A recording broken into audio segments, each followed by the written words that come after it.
Ain't no one like me. Ain't no one like me. Ain't no one like me. Ain't no one like me. Ain't no one like me. Ain't no one like me. Ain't no one like me. Ain't no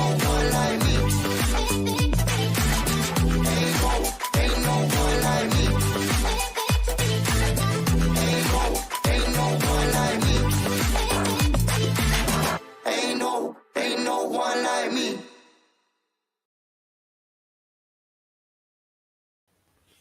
Welcome to Unique Prepping, and my name is Zachary Smouse.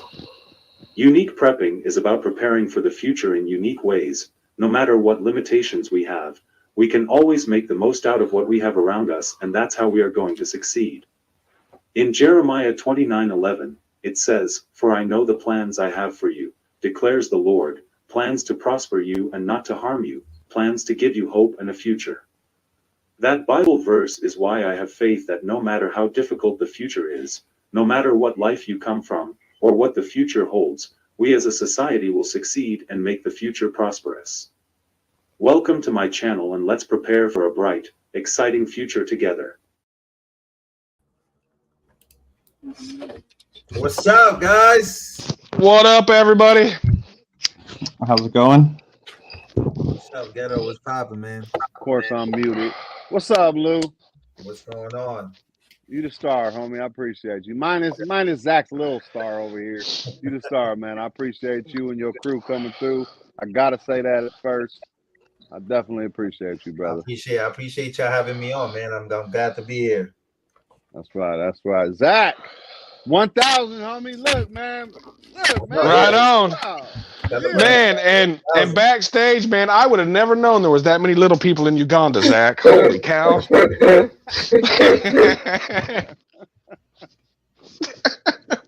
How long you been doing it, Zach? What, about a year now? Man, dang, I've been on here like 3 years. Ain't nobody like me like they like you. Because he's cute, Ghetto. Okay. Good evening, our wonderful Unique Prepping community, and welcome to the second celebration stream where we will be celebrating Unique Prepping's channel hitting the 1,000 subscribers milestone.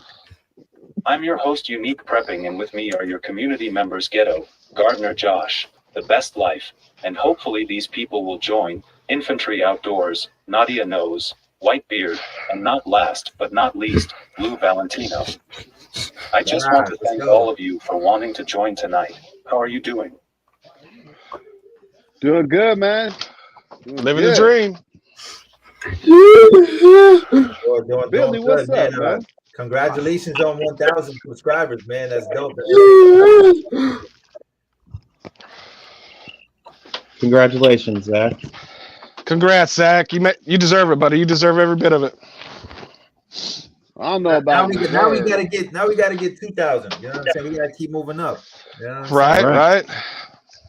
So how long does it take for you to get monetized? Like you got to get the watch hours. You gotta get 1,000. You gotta get 1,000. You gotta get 1,000 subs and I think 4,000 something of watch time. I don't remember. It was a long time ago, before a while ago, but I think it's about 4,000 hours of watch time, something like that. I'm not sure. Yeah, I think it's 4,000 hours in a year. Something like that. No, not in a year. Yeah, in a year. Oh, so yeah, it's in a year. Yeah, that's you gotta be. You get that within a few videos. Like with a couple of your videos, you get a bunch of people watching. That watch hour it builds up pretty quick. Like you can get that in less than a year for sure. Right. So that's the objective, everybody. I didn't mean to talk over nobody, but that's the objective next. If everybody can check out his videos, give him some watch time. Y'all obviously understand his situation. You know, individuals like my man Zach can't just get up and go out and go to work. So, you know, we trying to give him a financial, you know, make some financial gain here on YouTube.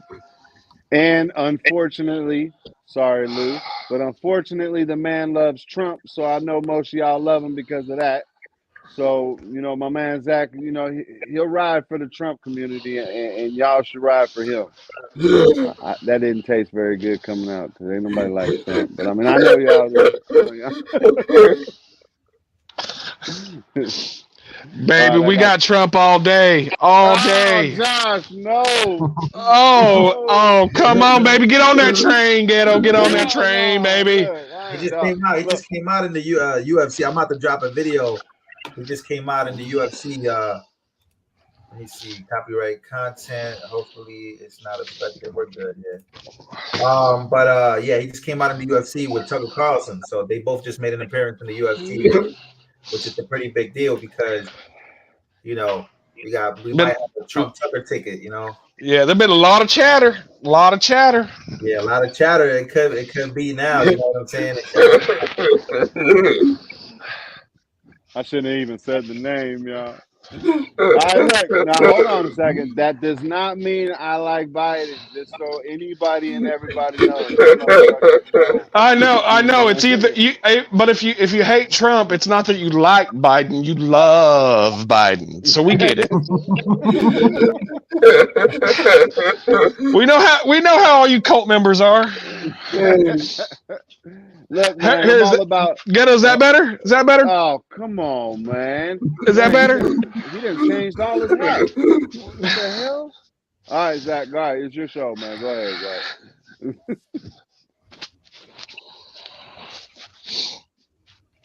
That's great. I'm doing good too. Also, before we begin, I want to thank Ghetto for telling me to jump on Lou's live stream on the 26th, and I also need to thank you, Lou, for supporting me and my channel that night. You guys, I never thought that unique prepping would grow this quickly over 14 months, and the fact that I'm touching people all across the nation, that means the world to me. For the people who want to donate tonight, down in the description or Nightbot will drop all of my donation information. If you donate tonight, I'll put your name on a spinning wheel, and near the end of the stream, I'll pick prize winners for the top 5. If you win, please email me at uniqueprepping@gmail.com. For the subject line, put your YouTube name plus unique prepping winner, and then for the message, put your address. I'll send you gifts for donating. Also, for the people in chat, I'll do something for you to win prizes as well, so stick around for that. For the new people who don't know, in chat, if you type hashtag UPGC, Nightbot will drop your channel for people to subscribe. I want us to connect with one another because I feel that if we unite as a whole, we will have a brighter future together. Yes, there's evil going on in today's society, but I feel like we should stop looking at the boundaries of people and build each other up like God planned for his children to do. I'll go deeper into this in the show, but anyway, who wants to get this show started? I'll start saying hi to Yeah. some people in the chat. There's so many people in the chat. Hey, Mrs. Ghetto, Crazy B, Shu, Carolyn, Cola, Callie. What up, Callie? You on that 40, Zach? You got 40 of them all right, at least. Look at you go, boy. Mrs. Ghetto, is that you, Ghetto? No, that's my man. What the fuck?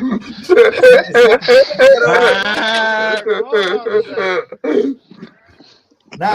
Is that your missus? That's my wife. Baby, come here so I can show this extra real. The only difference between Mrs. Ghetto and Ghetto is about an inch, and you figure out which one's bigger.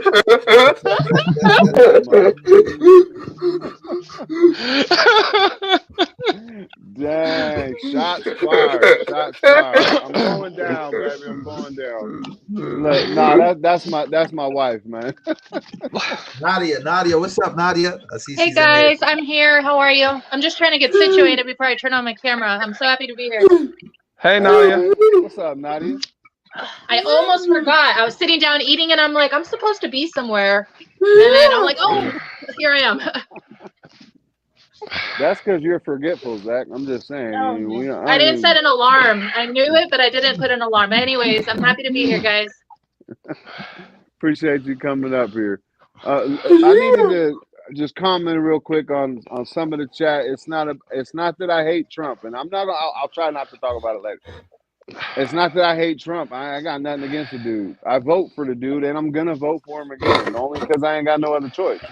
But the problem is, I don't like none of them. No dictators, none of them. And I know Right, I 90% of the understand that. I dictator stuff. understand that. I just I'm don't completely like in the agreement system. with you there, Bubba. But you know, you gotta look at you kind of look at where we were and how we were when certain people are in and out. So, I mean, Believe it our or not, country's. I think we're in the same space. I don't know about that. As I mean, I horrible as it is right now, I'm just saying the same. It was the same machine, the same engine running, the same oh, I exact get you. I situation. get you. He could have done a lot more if he would have done what he needed to do, and he really needed to clean house and drain the swamp like we all thought he would. Right, but Very one hard person job to can't do do. that. Yeah, one No, person can't do that. no. I mean, yeah. There's too many spineless people up there that won't do what they need to do, and you know There it's you hard. go. There you go. I agree with you there.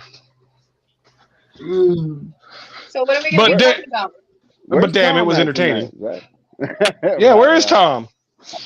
Tom? Zach's like, oh crap, I forgot that. You better not have forgot that old man down in Jack. What'd you say, Nadia? I said, so what are we going to be talking about tonight? How much we all hate Trump? That's what Zach wanted to talk about. No, I'm just kidding. I'm just kidding. You just Zach, dislike him because he's got bigger hands than you. Stop it. Biggest hands. My Huge. hands are huge. Okay. I love we the people. Okay, all right. What we're supposed to do is we're supposed to follow what Zach's got down on the thing. That's gonna make him easier to talk, y'all, and for us to follow along. Introduce yourself, and have you ever done prepping? Go ahead, ladies first. I mean, go ahead, Josh. Yeah, my name's Josh. I live in Oklahoma. I'm starting a homestead. I raise goats, garden. I pulled almost 1,000 pounds of food out of my garden last year. Wow. That in turn creates all the food that I store up and prep. Yeah, I've been around the prepping world universe a while. Got a big family. My beautiful grandsons, granddaughters, bunch of kids. You know, living the American dream. Next. Pat, I'm kind of nervous. Nah, my name's Ghetto, and that's you get what you see. I love we the people. The more we unite, the more we can fight for our children. I'm all about prepping. I'm all about being as self-sustainable as I can for my family and showing my children how to prep and be self-sustainable. So they don't have to worry about who's going to be in office. They don't have to worry about who's going to be in charge of this, that, or the other. They can worry about what they're doing for themselves, and then so on to their kids, and then to their kids. That's all I'm about. I came from crap. I've been hungry before. I've been thirsty before. So that's what got me into prepping, and I dang sure ain't gonna let them get into it. That's on you, Billy. That right there is what we do it for, right there. Yes, sir. Yes, Hi, sir. buddy. Hi, buddy. There you are. Hi, buddy. I'm Bill from Best Life. I do a little bit of prepping, mostly more like gardening and stuff like that is my thing. And then, like Josh said, you end up preserving it, and then that's kind of what you're stocking up on. Um, that's mostly how I do it. I'm not stacking up a bunch of beans and rice like everyone else, but I kind of got my own things, chickens and that kind of stuff I do, and that's about it. Well, I'm Nadia. I live in Los Angeles, right on the coast, right next to the port.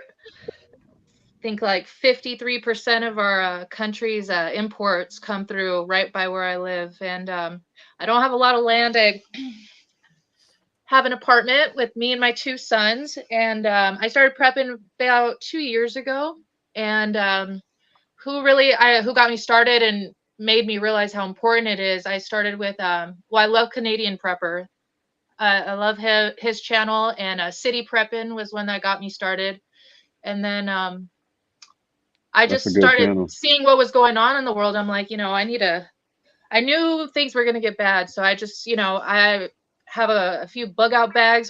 I don't know where I would go, right? I live like there'd be nowhere for me to go anyway, but based on where I live. But just in case, I got it totally fitted. And basic things around the house, small things. Not, I don't have any chickens, which I wish I did have, or any animals I wish I did have. But yeah, I wish I had that extra money they sent us during COVID. That's what I spent my money on, was like prep and stuff. That's what I spent it on. And I was so glad I did that. But yeah, I haven't been able to invest anymore. I would move if I could, but I know how important it is, and I've been teaching my kids. I took them out to the woods and built a fire. Like trying to show them basically how to do that, and it was cool. And I know how important it is. I just wish I could do more. So I feel a little discouraged, but I know it's better than most. But still wish I could do more. Right. What's up, Independent Minnie? Hey, Lou. Yes, sir. It's my go. It's your go, man. So what am I doing? I'm introducing myself. That's what I'm doing. Yeah, and then have you ever done any prepping? So Lou Valentino got a YouTube channel. And Some guy.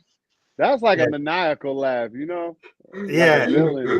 got a YouTube channel. I'll be cooking up, trying to talk about, speaking about current events and the state of politics, the state of where everybody's out. Try to gather up a bunch of people in panels, and I try to, basically address issues that we may have with each other, even if we share a lot of the same beliefs. There, at some point, we got to find common ground on things that we may not actually agree with, which nowadays. With the Israel-Palestine stuff, with Donald Trump, obviously Ghetto is Ghetto, and I may actually agree on many things, but maybe we don't see 1,000% eye to eye when it comes to Trump. I think that finding the common ground and having a conversation, I think, is one of the best things. As far as prepping goes, I think there's a saying that I say that I heard from somebody. I don't remember who I heard it from, but I say it all the time, which is only the paranoid survive. Which is, a lot of people laugh at other people for prepping or constantly speaking about things that may come. The actual result that I would love to see is for nothing to happen. But in the meantime, knowing that these things could happen, bad things like an earthquake or a shooting or an invasion or an explosion somewhere, an attack, another attack, right? Praying that these things don't happen, but preparing for them not to happen. So praying for the best, preparing for the worst.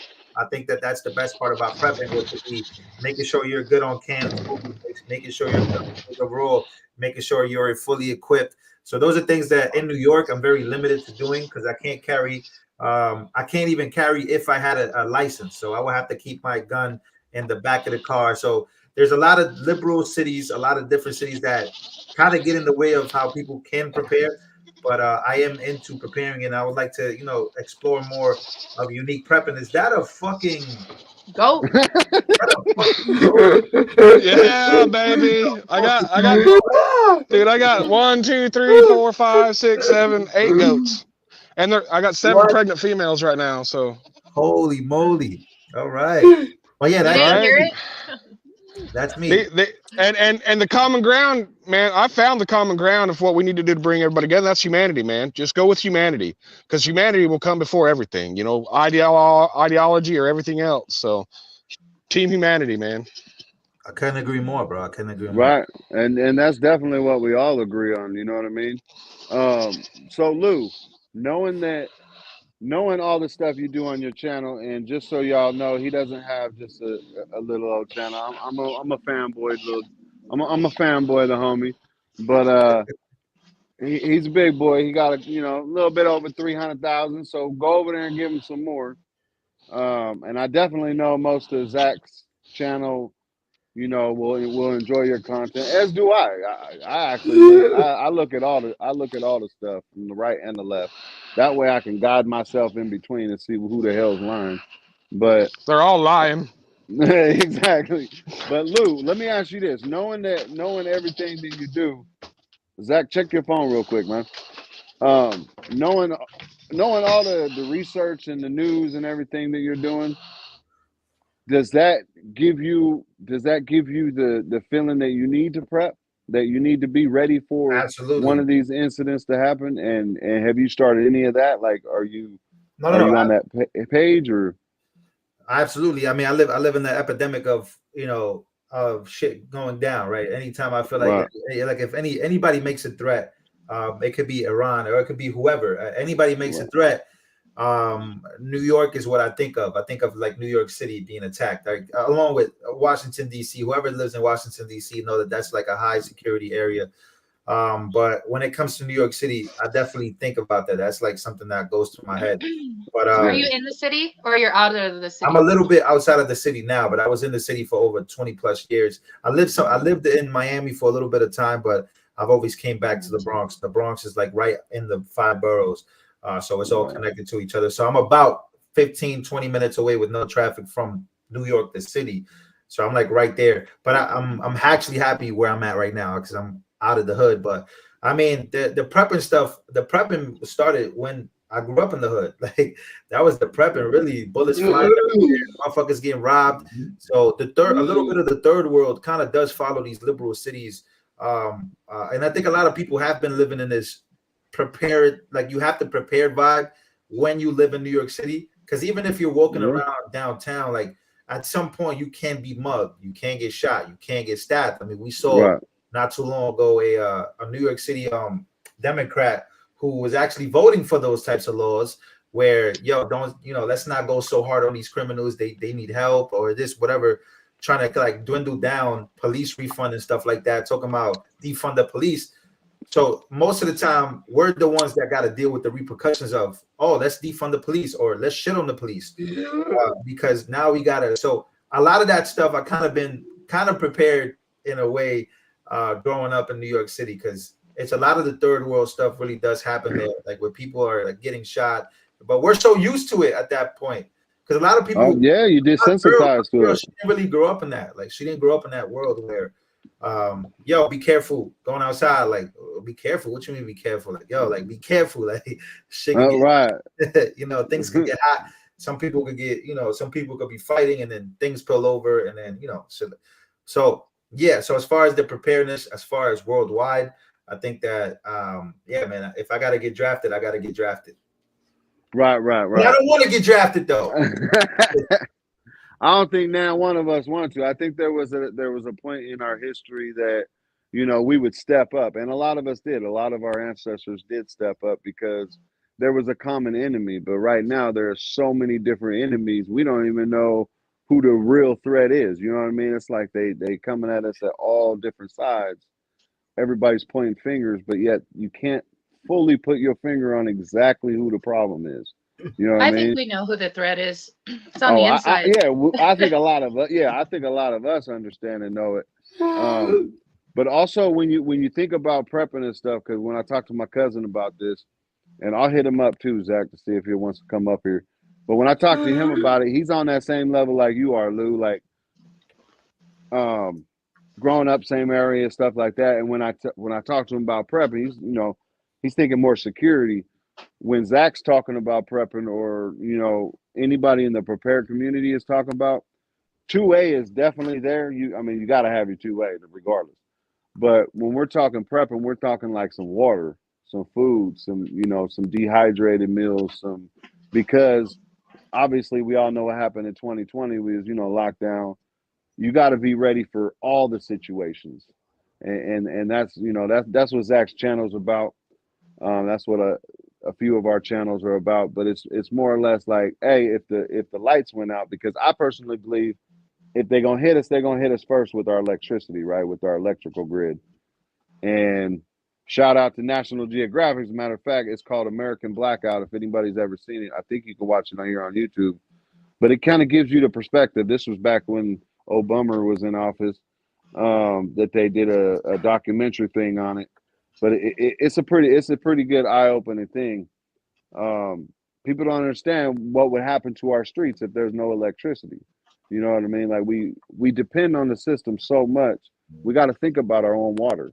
We got to think about our own food. You know, how you, excuse my language, ladies, but how you going to take a shit if you ain't got no running water? You know, we're not used to that type of stuff because we don't have to live through that type of stuff. But if we're watching it happen all around us, we got to set our ego aside and say, hey, man, how am I going to handle myself in this situation? I digress. No, I agree. And I think once again, it's like a lot of people around the world have been kind of living in this place where it's just, in my opinion, the way I look at it is that's how blessed we are in the United States of America, right? We are so much blessed that Right. we won't have to, like, because some of us know, like, that's why you see so many Cubans and people even from Venezuela, that's why you see so many of them even trying to cross the border, right? They're trying to escape this third world. It just sucks that a lot of Americans are like trying to like implement the same policies that made those people walk away in the first place or run away. It's like, yo, Right. we want socialism. We don't want communism because we know what that shit does. And the reason, like, we live a great. Somebody said I'm an alien. I don't. But that's why I think we're so blessed. I think it's because we have running water. We could shit all day. You know what I'm saying? We got power Right. to drink water. We could do all these amazing things that in many parts of the world people just cannot. So we gotta value that and we gotta protect that. And that's why the military is very important. Well, that's why I support our military men and women. And I'm not sure about the military industrial complex at this point. But that's why I think it's important to defend this freedom that we have. Because if this shit goes away, I'm telling you, man, that it's not. It's not gonna be. I mean, one of the biggest preps that I think you're going to need is a self-sufficiency, being able to provide for yourself when nothing's there, because once that power goes out, everything goes out. Amen. Everything Yes. shuts down. Everything stops. No more food in and out of cities. No more water in and out of cities. None of that. So population density is going to be key. You're going to need some people around you that you could trust and love, and that's what's going to matter, and that's what's going to boil down to. And hopefully Team Humanity and everybody pulls together, because in that times like that, I don't care if you're red, white, blue. I don't care. If you're productive and you can be a productive member of the group, then that's what it's going to be. And getting to know your Right. neighbors is really important also. You have to know your neighbors because Straight they're up. you know, the way most of us were brought up is we don't know who our neighbors are, right? Like we don't talk, it's just hi and bye, you know, there's not that neighborly companionship that people used to you know, center around. And I think that's really important because if you got a sketchy neighbor, I mean, if when it hits the fan, like how would that neighbor react? You know, you can't Yep. let them know everything that you have either, right? Because when somebody goes hungry or if they can't feed, you know, who's in their house and they know, oh, I seen, you know, unique prep. I seen Zach going shopping the other day. You know, he has food in there or whatever. You just gotta be aware of who's around you all the time.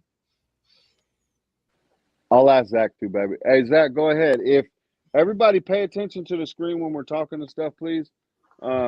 Zach, go ahead and make yourself big screen when you want to interrupt us, because I mean everybody here knows, you know, he got a communication hang up, so he wants to interrupt us sometimes, but it's hard for him to do so. So if he does, you know, we'll just go ahead and that's to all of us. It's not nobody in particular.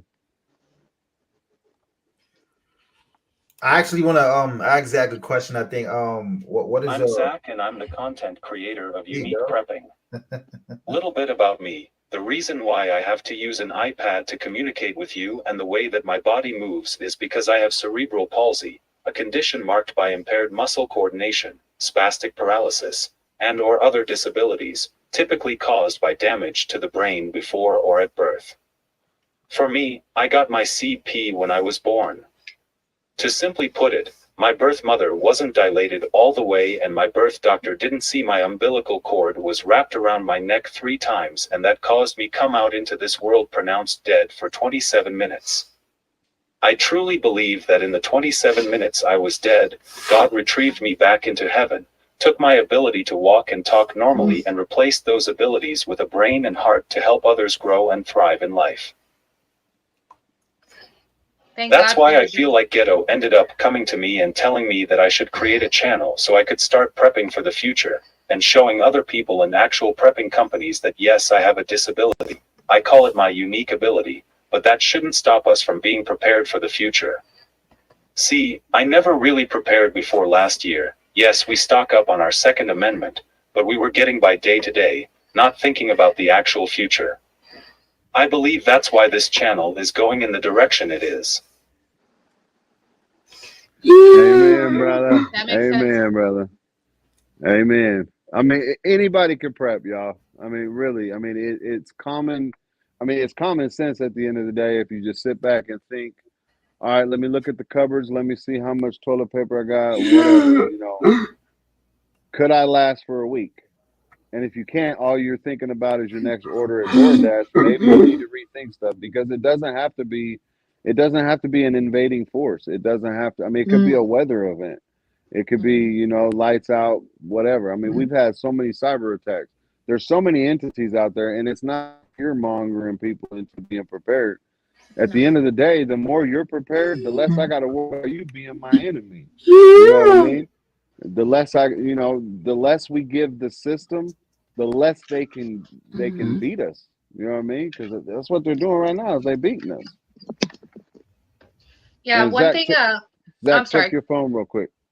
No, you're good. Go ahead. Go ahead. I was gonna say, another thing a lot of people overlook is first aid.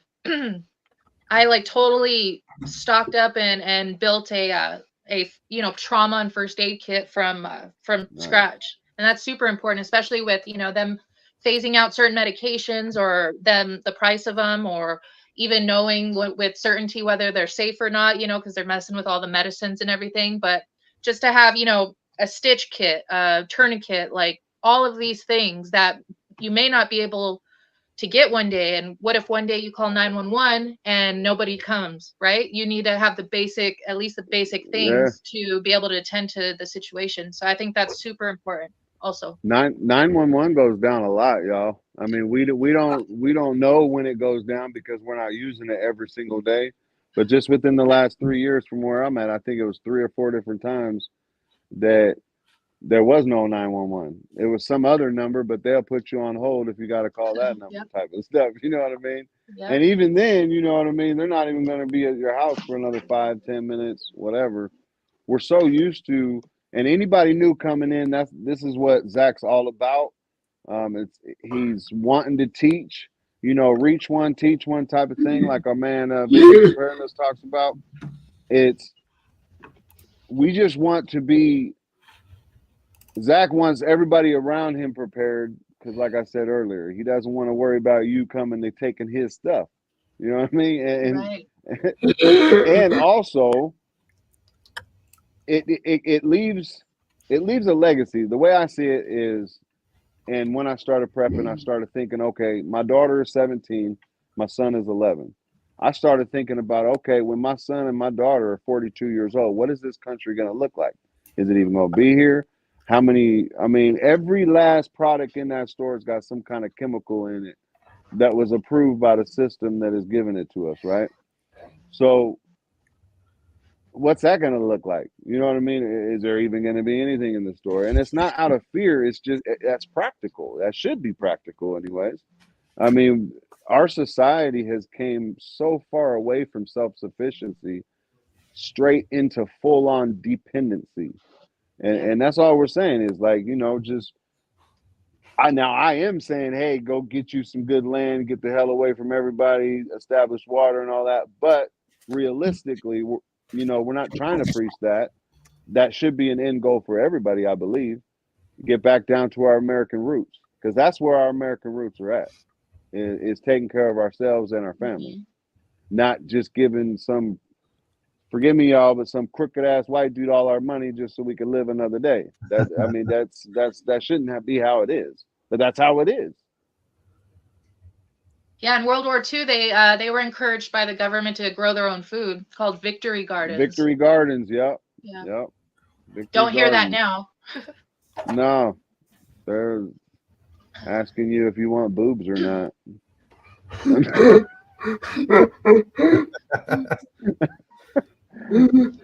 How's your boobs coming along anyways, Zach? You've been taking pills for that, right?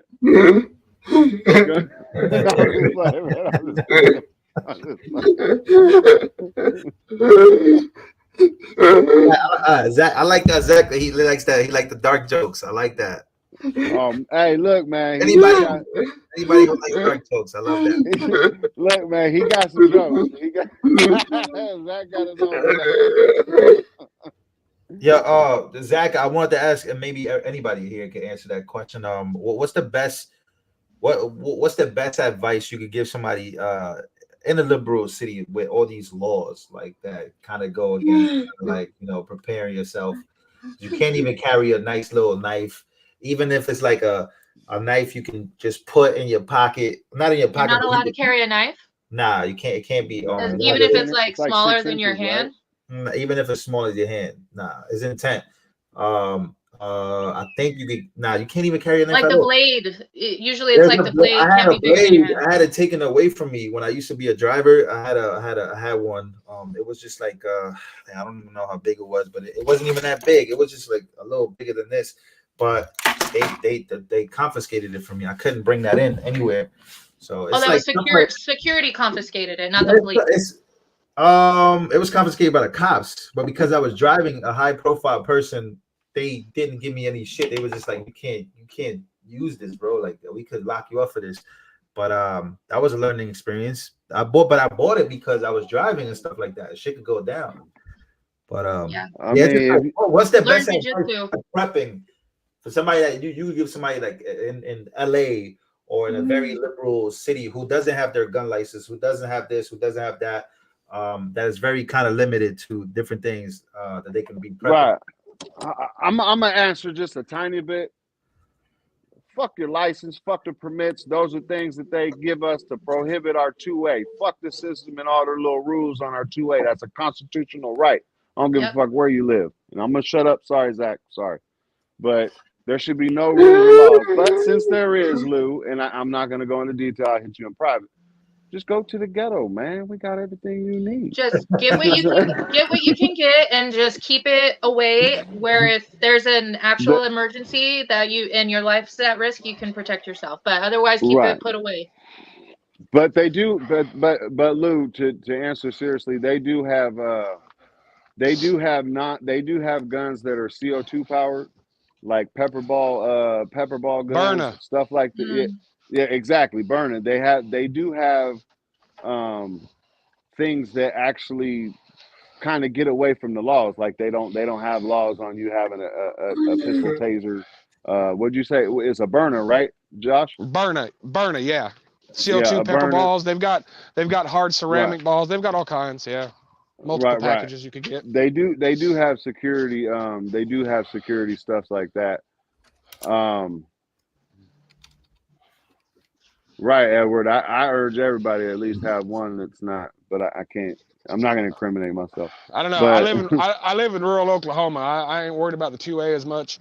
I got the good population density. The thing I'm worried about is self-sustainability and actually storing enough food for the family of my size and having to grow that much food. I think people don't really take that into consideration of what it takes to feed a community of food and what it takes to actually farm that much food. right. It's going to take a village. It will. How necessary are the fertilizers? Like, can you farm without fertilizer? I run a completely symbiotic farm. I don't use commercial grade fertilizers at all. I use my animals, rotate them around my farm, chickens, goats, and all of that. And I don't use commercial fertilizers at all. That's great. I envy you. That's wonderful. Yeah, they're all gonna be paying their own way next year, ain't you guys? I'm gonna start making soap. So Right. And for me, I just use compost, Nadia. I don't use any of the fertilizers and stuff like that, anyways. Yeah, because the And whole that nitrogen issue thing that we hear about. right. I mean, that's another reason why our vegetables that we get from the stores are so messed up. It's because we've overused the fertilizer, and our dirt is crap, pretty much. Have you guys seen the videos of the watermelons from Walmart where they're like liquid inside? Like people like smash a watermelon with a hammer that they got from Walmart and it just like melt apart. Has anyone seen Right. that? That could be due to weather. That's either that could be a lot of weather issues. Which is weird because the weather has been really, really weird to try to garden. Last year at this time I was still growing stuff, and we've already had, 19-degree temperatures this year, so Hey, everything's weird. they don't like that. They don't like people growing their own stuff, right? Nope. No. And that's Nope. a problem. That should That's tell you right there the system don't want you to survive. Like, what? You don't want me to live healthy? What the hell?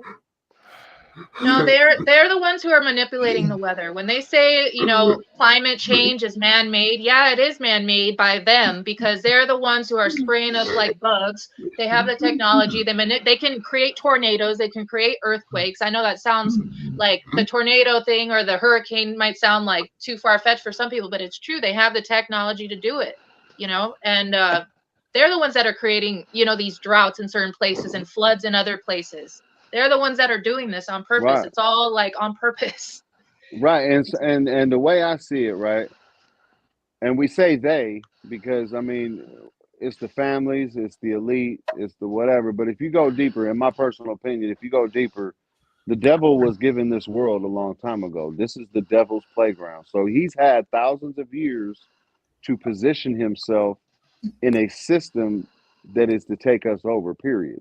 And he doesn't want to all the way kill us. He wants to, whether it's manipulate us through the devices, through the system, through the laws, inject chemicals into us. My point is that it's always has been a war between light and dark, right? Because, I mean, the devil don't die, not until God comes out and smokes him. So this is his world. And that's who the elite, that's who the families, and if y'all think I'm cuckoo, go ahead and look it up. The 12 families that control all of it.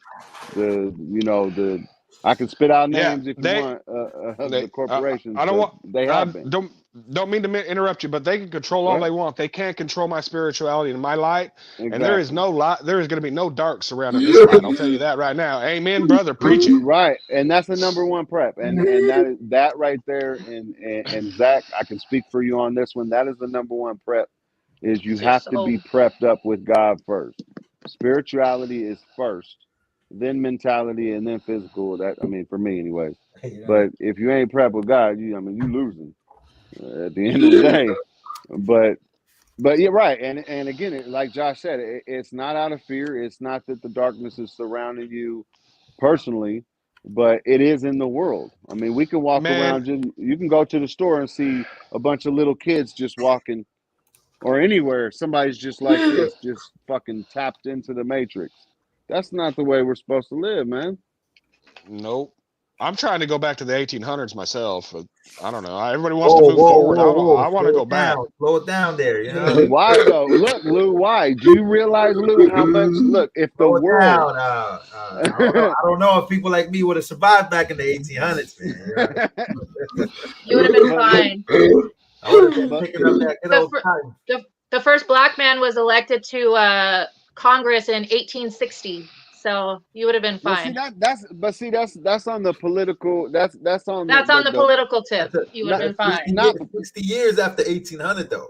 Right, and not even on the political tip. But that was back when the society was even more fucked, when we were against each other on that tip. We're not on that tip no more.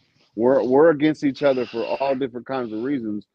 So to be honest, if you ask me, I think lights out situation for the planet, not just our country, because we're not the center of the universe like we think we are, but for the whole entire planet, I think that would actually save humanity more than anything else. Because if they ain't got no electricity, they're not getting to us at this point in history. Maybe you think that would be our salvation? You don't think everyone would just go crazy and kill each other if we all lost electricity? It would be. I mean, it would be. What is that? The Darwinism type. I mean, look, a lot of people. I think that would be the case, though. I think one of the main reasons we even got to the place where we're at now, and with all this technology and trying to function this way, is because of all the killings. Like, humans are just that way. Like, and all jokes aside, like, that racism shit never was a factor. Like, in reality, white people fucking killed other white people. Like, the British fought the Americans. Like, those are two European descendant classes. So it didn't really matter. You know what I'm saying? Like, people were just gonna kill for power at the end of the day, no matter what. You feel me? So I mean, Africans We're- sold other yeah, like Africans. Africans Indians got killed beef other with other Indians. Africans. Like if you Well, look at Africa as a whole, like all of those problems that we have the luxury of sitting and debating now are going to be out the window, because when you're hungry, it don't matter who's handing you that bread, as long as you trust who's handing it to you. And absolutely. But can you trust and this government? well, I absolutely do not trust the government. That's why I'm trying to move away from everything the government has their hands in. Absolutely. That's what we have to do. Definitely, most definitely. Especially with what's going on, man. Everybody's end goal in life should be to how do I get away from the cities? How do I get away and get Right. into my own? And that's the dichotomy. Another dichotomy I'd like to touch on is like the people that have grown up in the city, such as Lou, they have a different mindset as somebody like me and has grown up in the country.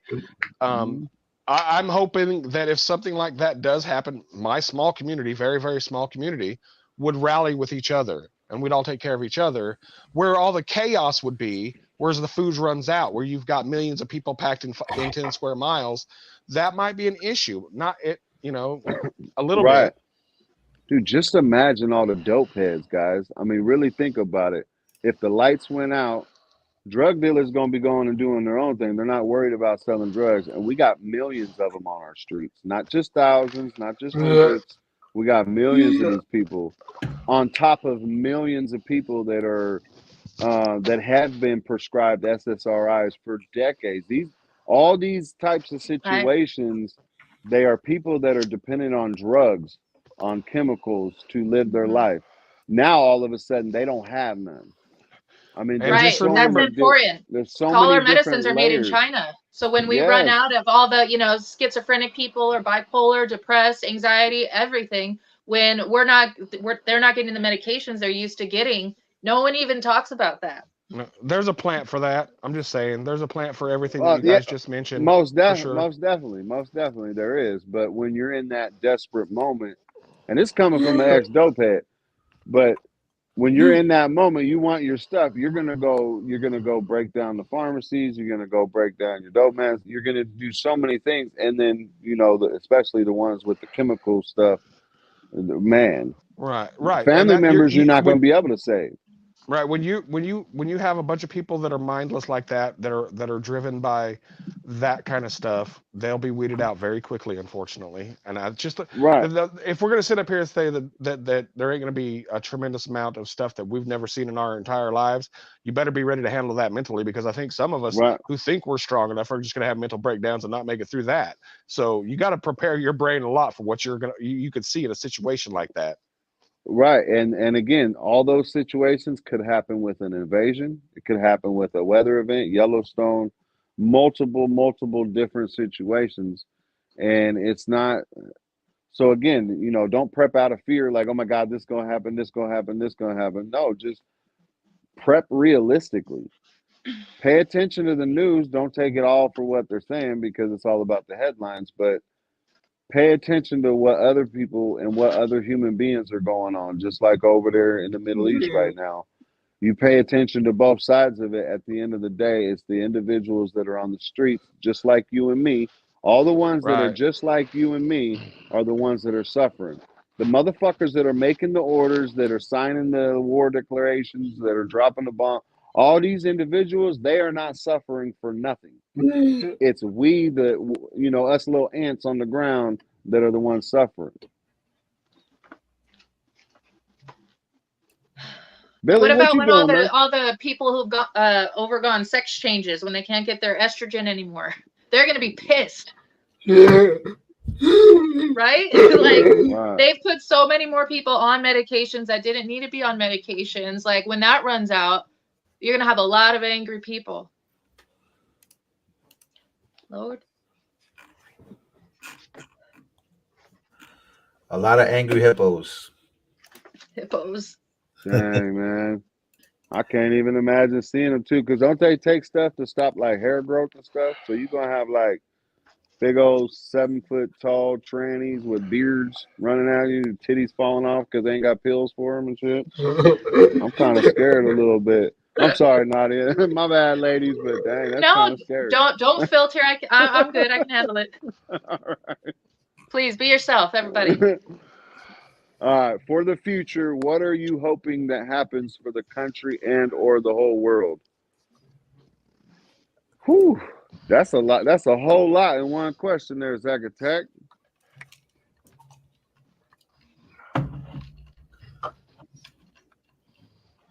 Yo, hit the like button, guys. If you haven't hit the like button yet, man. Are you streaming?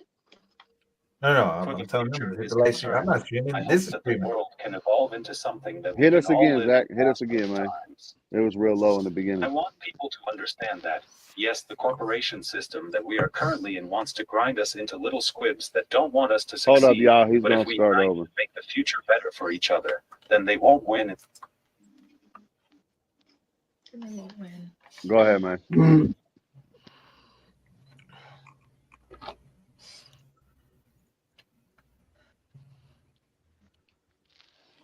I'm hoping that I just want our kids to be able to live a normal, healthy life. That they're not, that Right. they don't grow up sterile. That Nadia. they're able to Nadia. have children one day. Right. Nadia, let Zach hit what he's hitting. Oh, I'm Because sorry. when we're you're good. You're getting used to it. But when we're talking even a little bit and he starts his stuff, it doesn't all the way come through on the mic and stuff. So Okay, when he's got his hand up, we all just kind of, you know. got it. How about?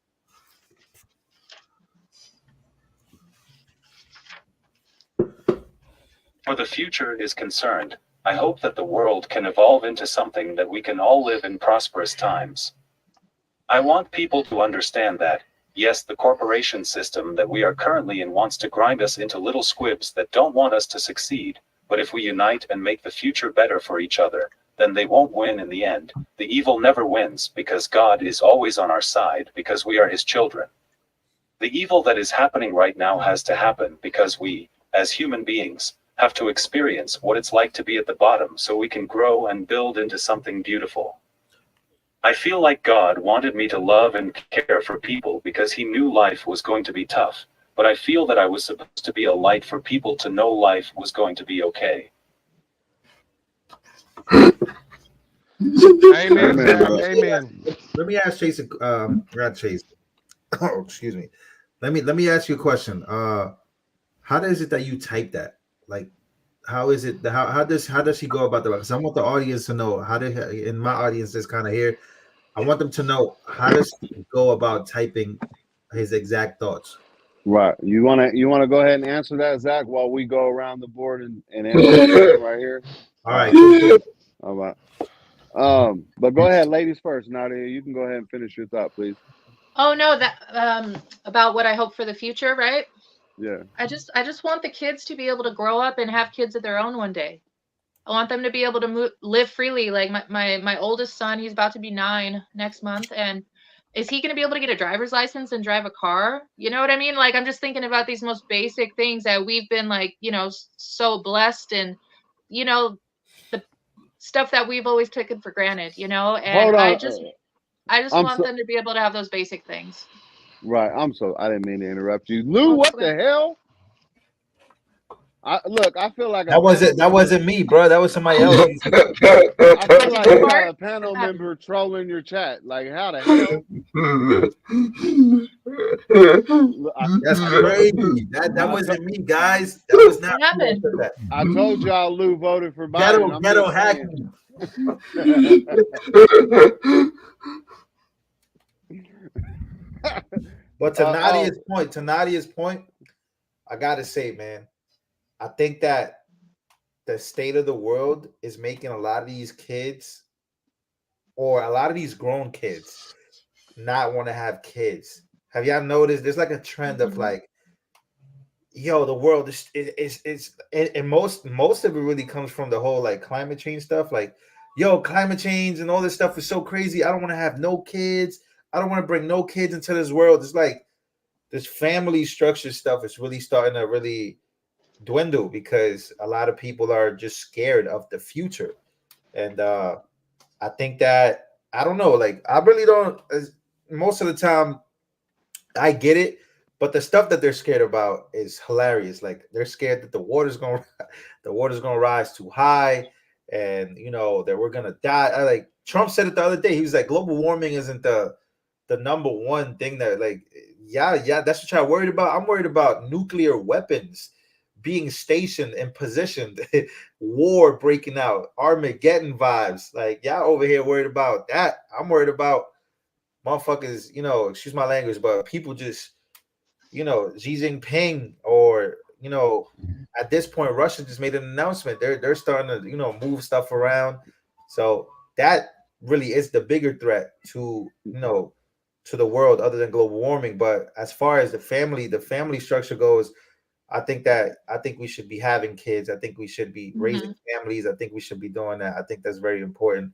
And I'm hoping that more people actually have more kids and more families with a two-parent household, obviously, because I think that we see what happens when people grow up like without two parents, and without good education. People start doing really, really bad things. I know I was one of those people. My brother was one of those people. So yeah, you feel me? So I think that's my hope for the future is, and for this country, is that that we just have families and we have a good family structure. I think that changes a lot. There you go, freshborn, huh? Yeah, this is little Samuel. He's 2 months old. You guys are talking about kids. I've got two sets of twin girls, There you 24 go. and 21.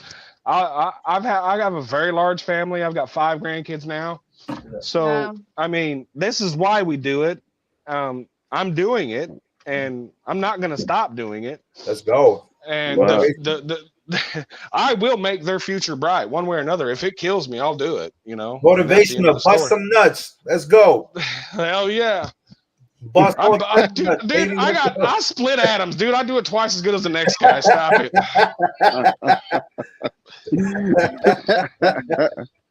You ever? Hey, Lou. Let me ask you a quick question on it, and then I'll go ahead and answer that question, Zach. Have you ever thought that maybe that's what they want us paying attention to? They want us paying attention to China. They want us paying attention to Russia and Trump and all these other things. Because why would they be telling us? Why would they be giving us so much information? You think if they were that much of a threat, they would be allowed to give us that much information? Or do you think they're desensitizing us to be scared of the nuclear, to be scared of Xi Jinping and coming over here? By the way, he's going to meet, or he might have already met him. He's going to meet Biden in fucking San Francisco. For a guy that wants to take over our country, why is he being welcomed in? At the end of the day, I believe they're all in the background shaking each other's hands. That goes for Trump. Well, I don't know about Biden. That motherfucker probably ain't even alive. All these other dudes that are up top, they all in the background smoking fucking Cubans, just laughing at us. While the families, one second, Josh, while the families above them are actually really enjoying and reaping what they're sowing because they have all these devices and all these particular things aimed at us. And that to me, that is the destruction of all of it. Is, and I'll tell you the difference. You have somebody like Biden who will sell out our country and our family for the dollar, or you'll have somebody like Trump who'll sit next to Xi Jinping at Mar-a-Lago and tell him I just launched 70 missiles because somebody pissed us off. That's the guy I want. Exactly. And real quick, let me dive in there because I think he's gonna hit on exactly what I wanted to hit on, which is yeah, you can make the argument that it is a distraction, right? They want us focused on all these different things, but the way I think about it is, if I'm voting, I want to vote for somebody that can deneutralize those things, like get those things out, because they are a possibility, right? So I want to vote for Trump because he's going to sit next to Xi Jinping and actually stop them from doing the things that they can do, or the things that they're furthering to do. So I want to vote for somebody that's going to stop those things from happening. So I think that it's not about that I want to pay attention to those people. It's kind of like, yo, how can we vote somebody in that will keep those people in their place? So that Local. way, you feel me? Like keep those right. sections and not getting out of hand. And we've noticed that people getting out of hand. You feel me? Like people getting out of hand, bad deals being made. I'm actually very interested to when Trump gets in office. I want to see how he handles this Israel Hamas. Thank you, Navy vet. Yeah, I really want to see how he handles this situation. I agree. But really, we focus on the federal elections so much. But man, everybody has to really pay attention to their local politics. The stuff that affects them day to day. They're mayors of their town. Their districts. The people that, very localized stuff. And once you get into that, I mean, you could ask the questions when they're right in front of you in their town halls and put their feet to their fire. You can see their eyes and tell if they're crooked. And that way you know who to vote for next time. Right. I mean, go ahead, Zach.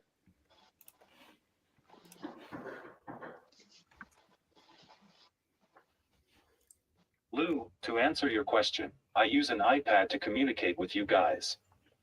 I type my thoughts in a software that is called Muff AI. By the way, don't worry about the language. The only one fucking cuss word is GD. Amen, baby brother. And what I mean by that is the only cuss word there is when it's blasphemy. You use the Lord's name in vain, only one he doesn't like, and likewise with me as well. And amen, Navy vet. I just think, none of us is gonna know. I mean, we can all kind of look at our Bibles, read Revelations. We can see all the steps that are going down, the pestilence, the rumors of war, the egos,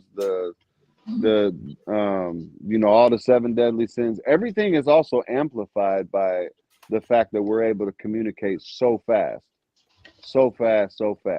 I mean, we could be right, we could be wrong. I don't know. There's individuals out there that think there's lizard people, and these devices actually soak up all our negative energy and shoots it to the moon, and it feeds them. At the end of the day, I don't know if they're right or not. I mean, as funny as that sounds, I don't know. Because even in starving nations, they're going through garbage looking for something to eat, but yet they got a fucking smartphone in their back pocket. There's a reason why billions of us have these devices. I'm just saying, there's something, maybe. I got God, though. The only reason these devices work is because the Earth is flat. Just saying. There you go. That's what I mean. There's so many. The Earth is flat. Yep. Right. And John Dunning, exactly. How can we change the Earth? We change it with myself. Throw that question back up there, Zach. I know we went on a different tangent. Well, sort of. I know we're going on different subjects, but I do. You good? I think this Israel Hamas thing is crazy. I've been doing a lot of research. I've kind of been staying away from it. I've been talking about Trump a lot on my channel, speaking about politics a lot more than the war. But I just ran into this clip by Alex Jones 22 years ago, and his stance on Israel is really baffling. Take a listen to this, guys. I have been supportive of Israel. Hold on, real quick. Hold on. Let me. And I want to make sure Zach knows and or hears it. Everybody hears it. I have been supportive of Israel for many years. When I found out what they do, shooting little Palestinian children in the genitalia and laughing, it's on video.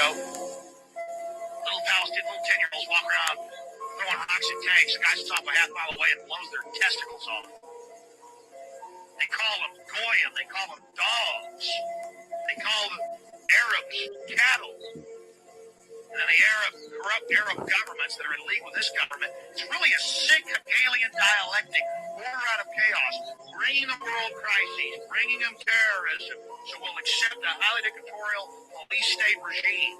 It's the years.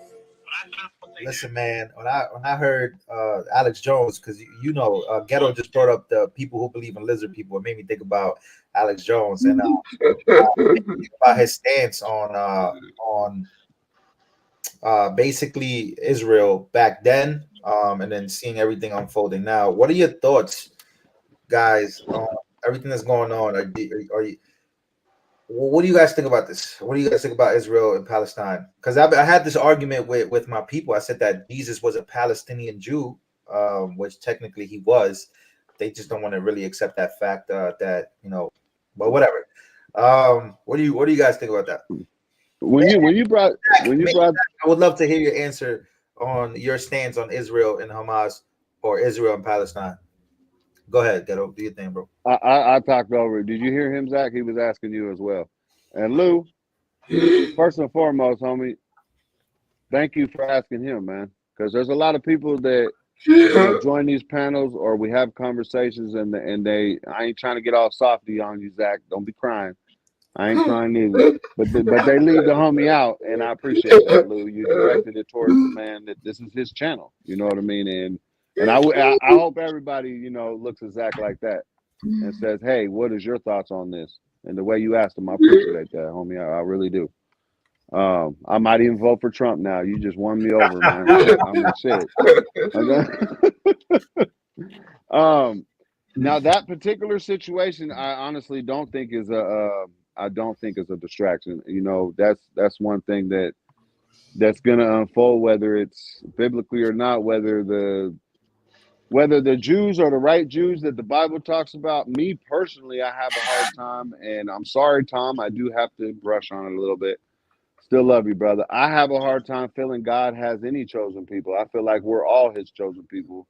I feel like the fact that the Jewish people, Israeli, whatever, sorry if your stuff gets marked down, Zach, they own so much, man, but yet they're supposed to be the victims. I don't understand that. To me, I don't understand that. They own like 90% of the world. So I don't see them as a victim. I have a hard time seeing that. Doesn't mean I'm right, doesn't mean I'm wrong, but I'm also not saying that they're in this particular war. I'm not saying that they're wrong or the Palestinians, and I'm trying not to ride the fence. At the end of the day, there's going to be evil people within all communities, right? Within all races, within all religions, within all everything. And I believe the devil's having a heyday with all of us down here and all the people on the top. But I did have a question when you brought that up, because I was listening to the conversation that night. And I don't know if anybody can answer this. Maybe it's one when I get up to heaven. When God when Mary had the immaculate conception, right? Conception. Did she provide an egg when God did that, or did he just put the fetus or the embryo in her womb? Because to me, that would make a big difference on what bloodline Jesus had. Only if Mary shared her egg would he have a bloodline with Jews or Palestinians or anybody, right? Or am I wrong? Or am I going way too extra on that? Because if it's just straight from God, then he ain't got no bloodline. He just She was God. just like a surrogate, right? Right. That's what I'm saying. Like, does it actually say that in the Bible? Is it really her blood? Or, I mean, because maybe she just carried him and that was it. I don't know. So to answer that question, Lou, I don't know what bloodline he had. I know what the Bible says. Well, some of it anyways. Let me explain to you how the I don't birds and the know. bees work, Ghetto. Look, man, I understand the birds and the bees, man. I understand that. And yeah, exactly. Less than perfect Christian. You know, Jesus claimed himself as a Jew, but I think we get stuck on the labels Where does of it say in the everything. Bible that he's a Jew? So don't ask It's me. I just through the don't know. bloodlines. That's what they say. The Bible clearly states that Jesus is of the lineage of David. Yeah, see, I know they say. I know the Bible says the lineages and But there's stuff. I no. was just wondering that. Here's what I'm saying. All those people in the Middle East, right? Let's just talk about Palestine, the Israel, Jerusalem, or everything. All those people share the same blood because of where they're from. The Middle East, right? And my point being is, I just don't understand how these people who are Jews of today, right? Like the Amy Schumers, the Ben Shapiros, all these mainstream Jews to claim, because I think to be a Jew or to be a Jewish person or claim that you're a Jewish person, most of the time what you're saying is, I'm God's chosen person or I'm God's chosen people. Like, to be a Jewish person is really like an amazing thing because you play a pivotal role in the Bible. But who the fuck are these people that show up out of nowhere talking about they Jewish and they mad European? Like, they're not even Middle Eastern. They do not One drop rule. like, they don't share the same blood as the Middle Easterns of that time. And how is it that Palestine, the Palestinians, look like Jesus more than the Jews do? Like, I just, that shit baffles my mind. It just does. And if we're speaking about the Middle East, we're speaking about this part of Israel that shares borders with Egypt, Egypt being Africa, Egyptians being African, Africa, the border, even in because I think the book what you call it, the show The Chosen, I think they casted the show very good. If you look at Jesus' father in the land, in the world, not God, but Joseph. if you look at Joseph, he was a African man. He was a black man. Why? Because people from Africa went up to the Middle East. It was easier for them to get there than in a European to get there. So to see the blasphemy, in my opinion, of people saying that they're Jewish and that this land belongs to them just because they're Jewish, I think is more baffling than the actual people that have been there since day one that actually look like they belong there. I don't know how to explain what I'm saying most of the time, but I I find it funny how people just hijacking Jewish, like this is hijacking the Jewish religion or the Jewish bloodline. They just hijacking. If you look at the Rockefellers, or if we look at all these rich families that claim to be Jewish, none of them have roots to the Middle East. Like none of them. They don't even look Middle Eastern. So it's like, who are you? Who are these people? Like, I don't know. That's just my thought. I don't know what you guys think about that. Am I crazy for asking these questions or thinking that? Because I think that plays a role. I think identity politics actually does play a role in the Middle East because it's an identity politics issue. As to the Right. Palestinians saying, "Yo, hold on, who are y'all? Why y'all coming over? Like, who are you? Like to say this?" I don't know. Right. Those are common sense questions. Those are common sense, rational questions that if people weren't so sensitive about it and brainwashed in one way or the other, it's a perfectly normal question to have, and it makes sense, right? And I mean, it tells us in the Bible that this would happen, that there is going to be Jews who say they're Jews and they're not, they're liars. And it There's says a it right verse that there, like really speaks beware of about those that. people, There's you a know? verse that speaks about that, and I think that once again, those Jewish people are very much protected by the ADL. They are very much protected, and when you speak about them, you have to be very careful because it will be considered anti-Semitic, right? As to who are the Semitic people of, who are Semitic, who are the Jews, and that's where you see the rise of the Black Hebrew Israelites. Those people, they have actually a legitimate argument as to who belongs to the land, what color, what not color, and that's why I said, people tell me, "Hey, Lou, you're focusing on identity politics too much. You're focusing on color too much." This is the main identity politics issue that actually makes sense to have an argument about.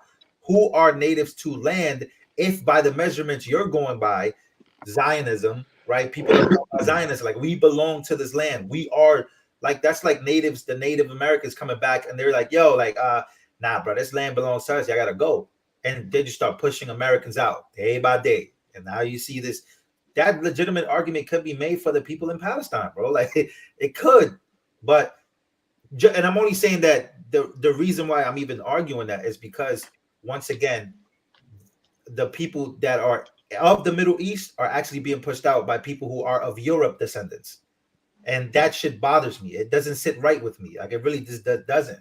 I think that most of them are very much European. If you guys can see that picture, can you give me a solo layout real quick, Zach?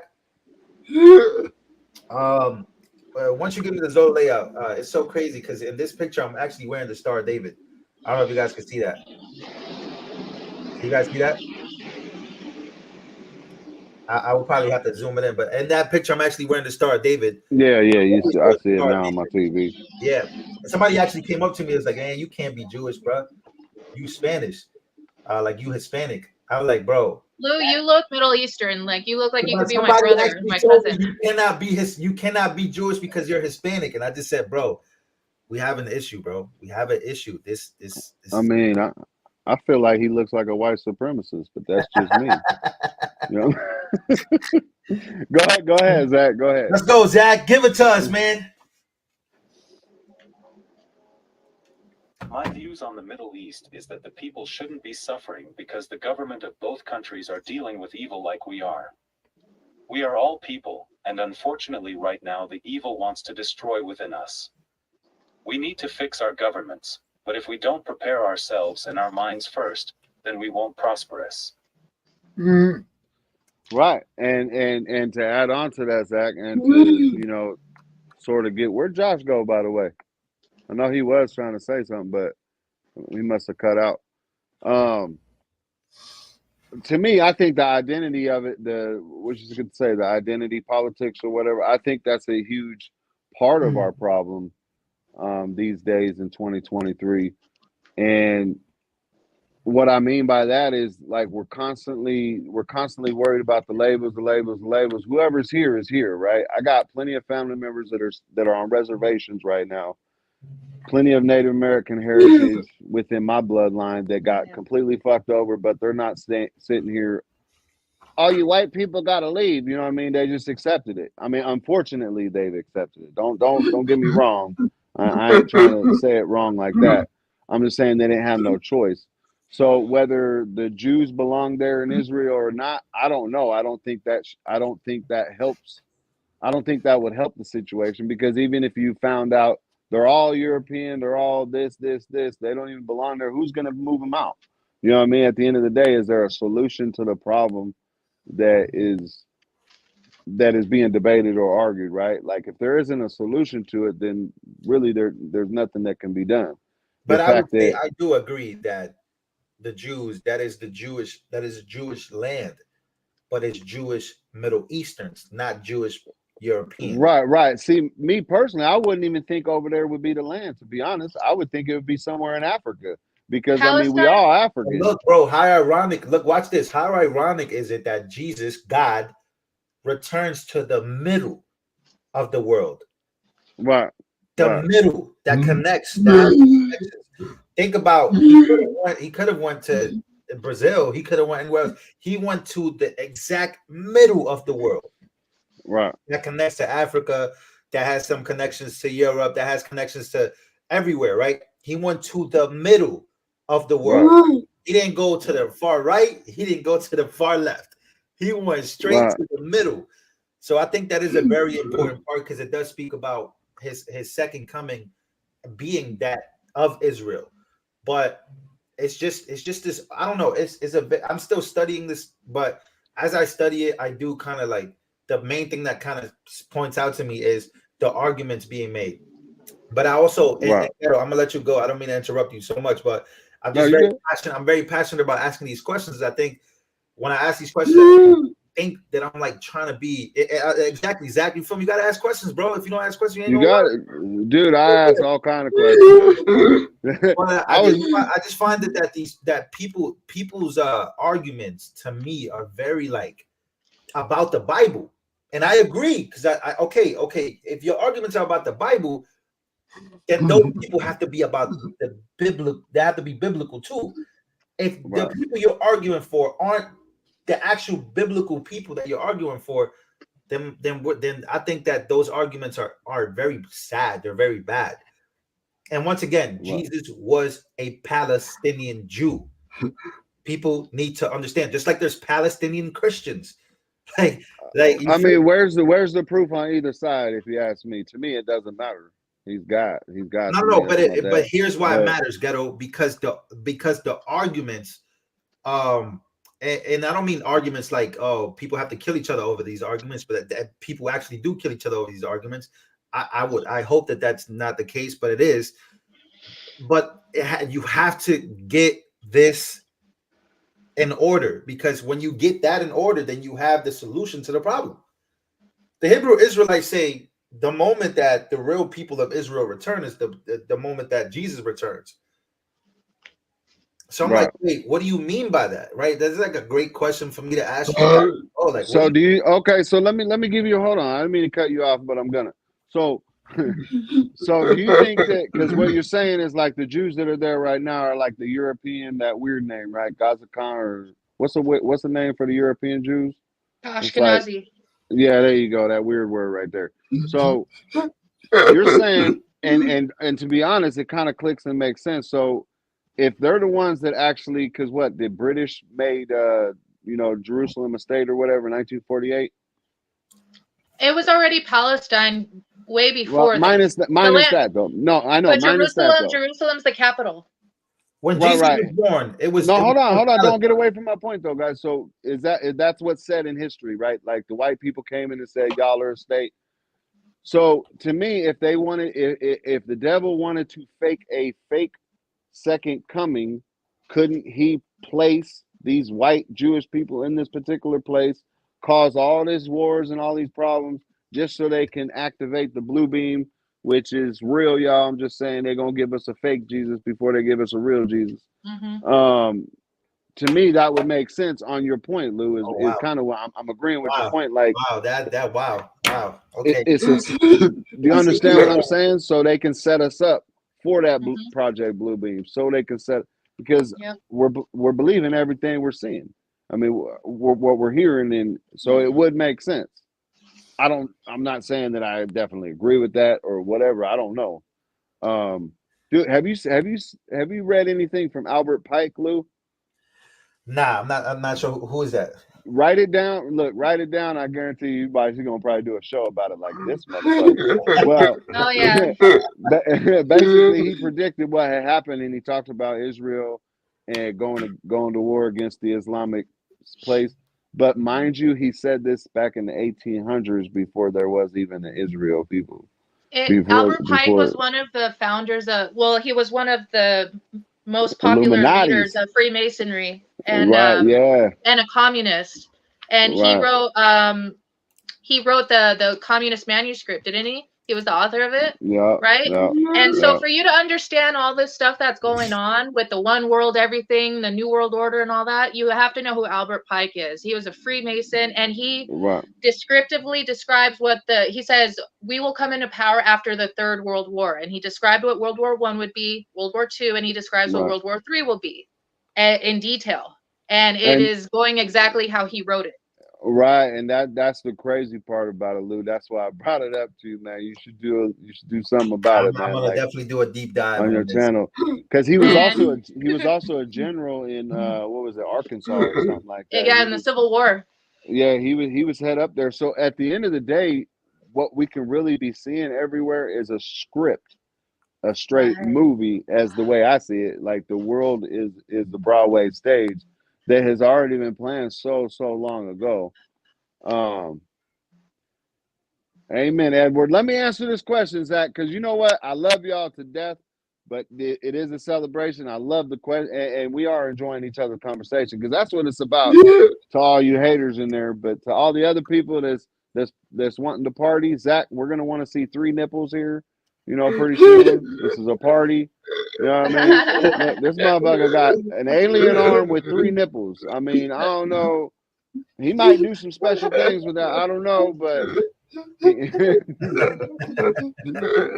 I'm here for it.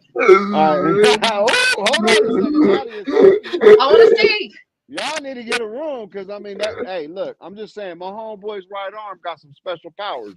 You know what I mean? You might not need no marital help no more. You know what I'm saying? You won't need to reach into the nightstand when you fucking with that. You know what I'm saying? Sorry, Nadia. I'm sorry. Zach, after you answer whatever, throw that question back up, and we'll go back around the spot.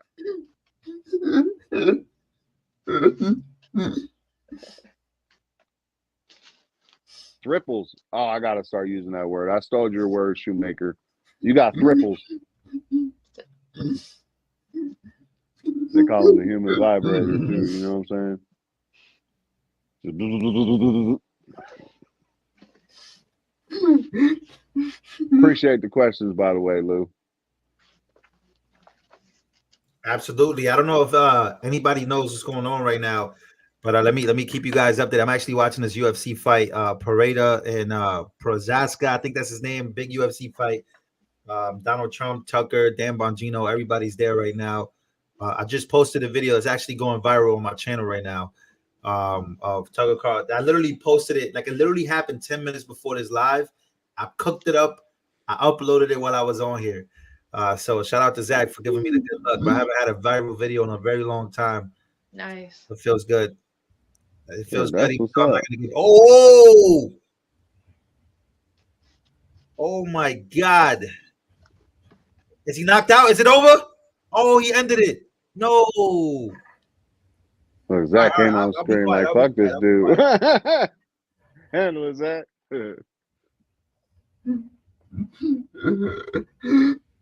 My nickname is the human vibrator, who needs batteries when I'm there. That was profound. Right? I mean, look, we need some more females up here, y'all.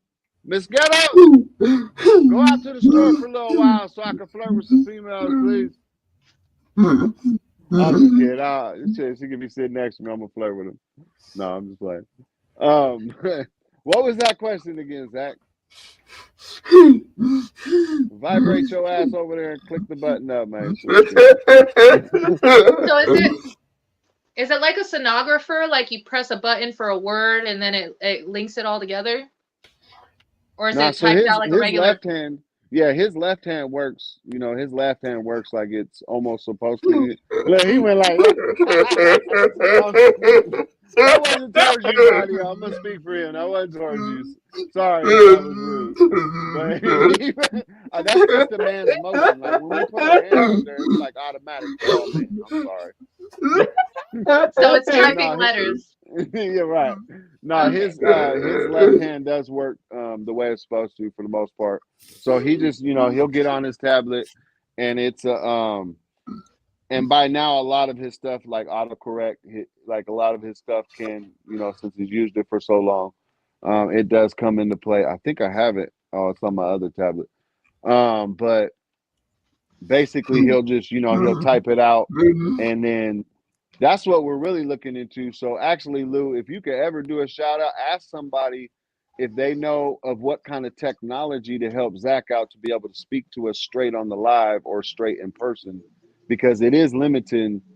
It's limited because I know you got a wide reach and you got a wide range of people that watch your stuff. They might be, there might be somebody in that industry that'll help them. But basically, yeah, he just types it on the iPad and then he has his microphone close to the iPad. Okay.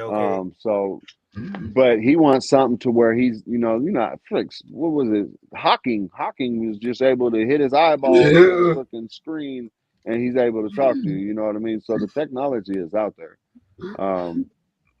He may not be able to afford the expensive stuff, but we can get him hooked up somewhere. Yeah, we could definitely make something like that happen. That's why I asked, how is it that he's doing it? You know what I'm saying? Because right. Who was it? Hawking? He was doing it. He's able. I don't know how he was doing. He was doing some crazy shit with it. It was with his eyes. Yeah. Yeah. That's in the tens of thousands of type of technology. Yeah, if we could get him that'd be fire. That would be. I love man. That would be good. Look at him. He's like, yeah. I mean, could you imagine that though, Lou? Could you, especially for me and you, right? If we figure out exactly what the technology is and the pricing for it, we could do like a gift send go or something like that to get him something. Right. I think they have like special glasses you could wear, right? Where it'll follow your eyes and it'll click the words you want to say, like in real time. Like emotion. Yeah, exactly. Mm-hmm. But the reason why I advocate for stuff like that is I couldn't even imagine, man. I got a big mouth. Luke, could you imagine if you couldn't talk, man? It would like be the end of the world. Because you like me, man. You like talk a lot. Shit, like how the hell would I even start? My whole life is talking. My whole career is like but that's what I'm saying. Like, so to me, it's like it's got to be frustrating. It's normal for him, but I imagine it's hella frustrating at the end of the day. So, anyways, anybody rewatching this or out there in the world, help him out. He's got an email. We're not asking for money. We're just asking for information to get to that point where we can do that. What's that question again, Zach? I know we. And Billy, get your funky ass back up here.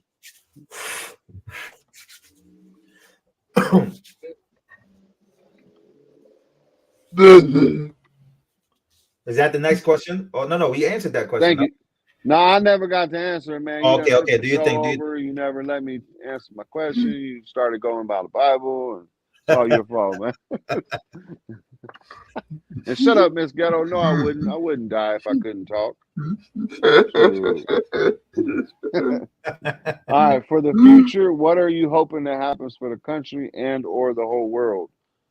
I mean, just like everybody else, I think we were sold, and I won't go, deep into the darkness of it, but I think we were sold an American dream. And I think once we got to a certain point in our lives, and unfortunately some aren't awake yet, but I think we unfortunately figured out that you have to be asleep to actually accept, you have to be asleep to be dreaming. And once you kind of start paying attention to everything, but the reason I bring that up is because I would want the I would want the dream that was sold to us to be real. Is basically my question. Is basically my answer. I would love my daughter and my son to be in a world where everything's back to the roots of nature. Not on some vegan stuff, but just on some reality stuff. Like we don't know what is in our foods, in our waters, in our anything. I would like our country to be what we were told it was supposed to be. That I don't think it ever actually got to that point. I don't think there was, and this ain't a knock on Trump, but I don't think let's make America great again. I don't think it ever was, to be very honest. Because sometime throughout our history, there's always been some kind of darkness surrounding whether it was a racial issue, a sexist issue, chemicals issue. There's always been an issue in our country, and I don't think there is one particular time in our nation's history that was completely great for all of us. There's always somebody that's being oppressed at one particular time or the other throughout our history. So I think we need to just make America great, period. Not again or whatever, just period. And I think that starts with our children. So our future it's not hopeless. Hey, at the end of the day, I hope y'all are right about Trump, because there ain't nobody else up there that I can say, hey, I'm hoping he fights for me. My boy got that Trump derangement syndrome. Look, I hope y'all are right, but at the end of the day, right. But at the end of the day, though, I believe it's up to me, it's up to you, it's up to everybody else that's listening to it. It's up to us to raise our children to take care of themselves, and that's what's going to make our country great. And remind them of our Constitution, remind them of the dream that they try to sell us, but remind them of how real it actually can be. And that's, that'd be a good future, to be honest. Yeah, Lou, I don't think I'm 2024, man. Fuck all that. Look, man. All right, look. Hold on a second. But hold on. I do think you make an interesting point when you say that you don't think it was ever great. Why do you think that? Name one time in history where every individual in our country was not being. I didn't mean like that. I know it took. Well, hold on, real quick. Go ahead, Zach. Go ahead, and then I'll answer the question. See, the whole reason why my icon is like that, you got the elephant over here, you got a bullet hole in his eye, you got the donkey over here with a bullet hole in his eye. What's behind that, y'all? Y'all are a bunch of Crips and Bloods up in here. Skip the political system, man. They want us divided. No, to answer your question though, Lou, name one time in history where all of us was actually great. Like we were all good. Like there was no racial strife, there was no religious strife, there was nobody being hungry. Now, obviously, I'm not talking about like, oh, there's pockets of people over here, but throughout our history, there's never been greatness. And you can't say them old ass dudes with wigs on when they came over here. Okay. So let Nadia says she thinks so. Go ahead, Nadia. At what time in history? We are the greatest nation that has ever been on this planet. Cops outside. It's me. I live in the ghetto. Like, where do you live? Like, what's going on over there? They're active over here. It's hot over there. Saturday night. Listen, to think of to define greatness as where everyone is perfect and everything's perfect and there is no. I'm sorry about that. You're good. Hey, look, where's your alibi though? To define greatness as where there is no where everyone is the same and everyone is doing just as good as everybody else, that's never existed. And if that's how you define greatness, where everybody's doing good, I mean, that's kind of like the opposite of like capitalism in a way, because people will be as good as hard as they want to work, right? And I think what makes America great and why we can't forget why we are so great is that everyone can, if you work hard enough, you can become something. If you've been unlucky, if you're born into a bad family or bad neighborhood or whatever, there's a way for you to get out of it and make something of yourself in America. And those opportunities don't exist in any other country like they do here. That's the idea of America. And that is what makes us great. We're not all born rich, but the opportunity's there, for anybody. If you are lucky enough, if you make the right connections, if you work hard enough, it's possible. And I think a bad thing that's going on right now is that in schools, they're trying to teach the kids that we're not great and that we're oppressors and that we're bad people because we're doing good and we are so privileged. Now, on the flip side of that, because we have been so blessed and have had such easy lives, I think that's going to be to our detriment in the long run because we don't know how to do anything. We don't know how to grow food and raise animals and do all this stuff that you need to survive, like if the electricity went out, right? So what's been our greatest benefit and comfort will be our downfall, possibly, if it gets that bad. But I think we are great, and that's why so many people risk their lives to come here. Well, I think that it's like beauty is in the eye of the beholder, like you said, that that would be what makes us great. To me, the last thing that you said about not being able to grow your own food and all that, I do believe there was a time that is what would make us great, is how self-sufficient can you be, right? The independence that we have within each other. But Chris had a good comment up there, Zach, if you're able to catch it. I know your chat goes a little bit fast tonight, man. You're a little bit popular tonight. Miss Ghetto over here yelling at me, talking about how fast your chat's going. You're not paying her enough, man. She wants $20 an hour, man, just like McDonald's to moderate your channel. But he said something about free, and that's what I equate with great. So it's not about, and I've seen exactly what you said, Tom. It's not about that. It's not about that communistic look on everything. I'm just saying that if you're gonna, and we have became the closest. I do believe we have became the closest system wise. I believe that's another reason why we're going through what we're going through, because in the eyes of the system, they know that China's system got it right for what their ideas are for, right? So the elite system knows that they want to track everybody, they want to do everything. China perfected it. Now it's going to move on over here. I can see that happening. I truly can. Unfortunately, I can't. But was that the right question, Zach? The one about being, to me, that's my thought behind it. Is like, when was there a time that we were all free? Because even when they wrote the Constitution, right? Them old dudes in the wigs, right? They owned people, but yet they preached about freedom. And I'm not just saying black, because they owned Irish, Italian, they owned a lot of us. My point is, and there's nothing we can do about it. I mean, I follow my Constitution, don't get me right. I'm thankful to God that I have, that I'm up here talking to you guys, because there's places in the world that you can't. Can I get in there real quick? Go ahead. I think that you are right. And I think that when people highlight that the most, I used to highlight that the most when I thought that this country was like shitty and like, oh, it's an oppressive country. That would be the main thing that I would go to. It would be like, yo, but our founding fathers owned people, right? And for me, I do think about that, but I think about the white folk that stood against that. There was a lot of them that also died. I think the moment this country became great is the moment that those people were willing to die for the freedom of those who were enslaved, and they were willing to fight their own brother for the idea that, hey, this Constitution should be equal to all of us at some point, right? Like there should be equality. Like I think that the white man fought his own brother because he felt that his own brother was a hypocrite.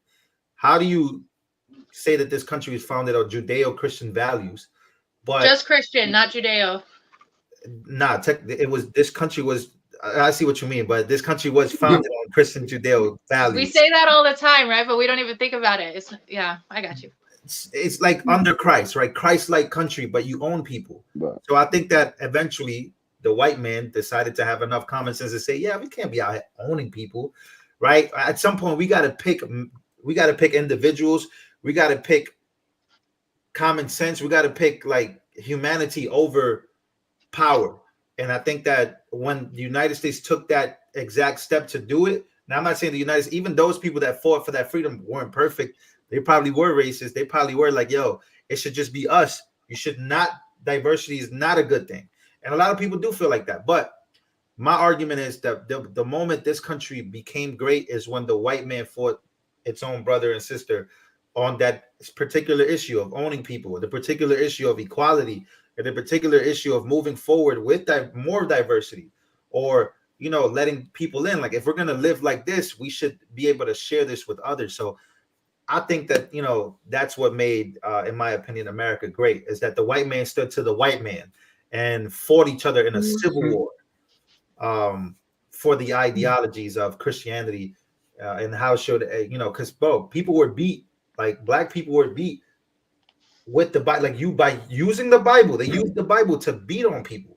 Right. That is a very dark history of this country that people really dislike. Agreed, Cat.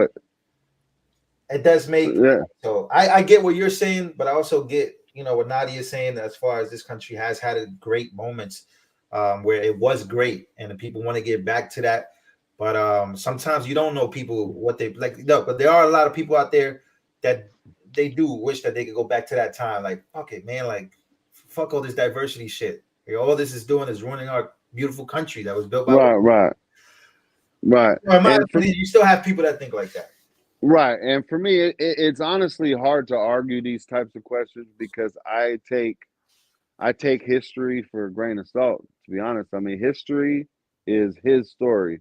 So since we won, we're writing the story. So at the end of the day, I mean, we weren't there. I mean, I know what history says, like a bunch of old white dudes with wigs came out and did all this and did all that. At the end of the day, it could have been lizard people. We weren't alive back then. I'm not saying I believe that. I'm just saying I have a hard time proving my feelings about it, because at the end of the day, it's like emotions. You know what I mean? Like, I'm not so looking happy at one. They did. We should all be happy they did, or else none of us would be here. 100%. And Zach, I want to, I imagine you as well. Happy birthday to the veterans. All the homies out there keeping us safe, that have kept us safe. I appreciate it with all my heart, and I will live and die in my country. I will, die for my country.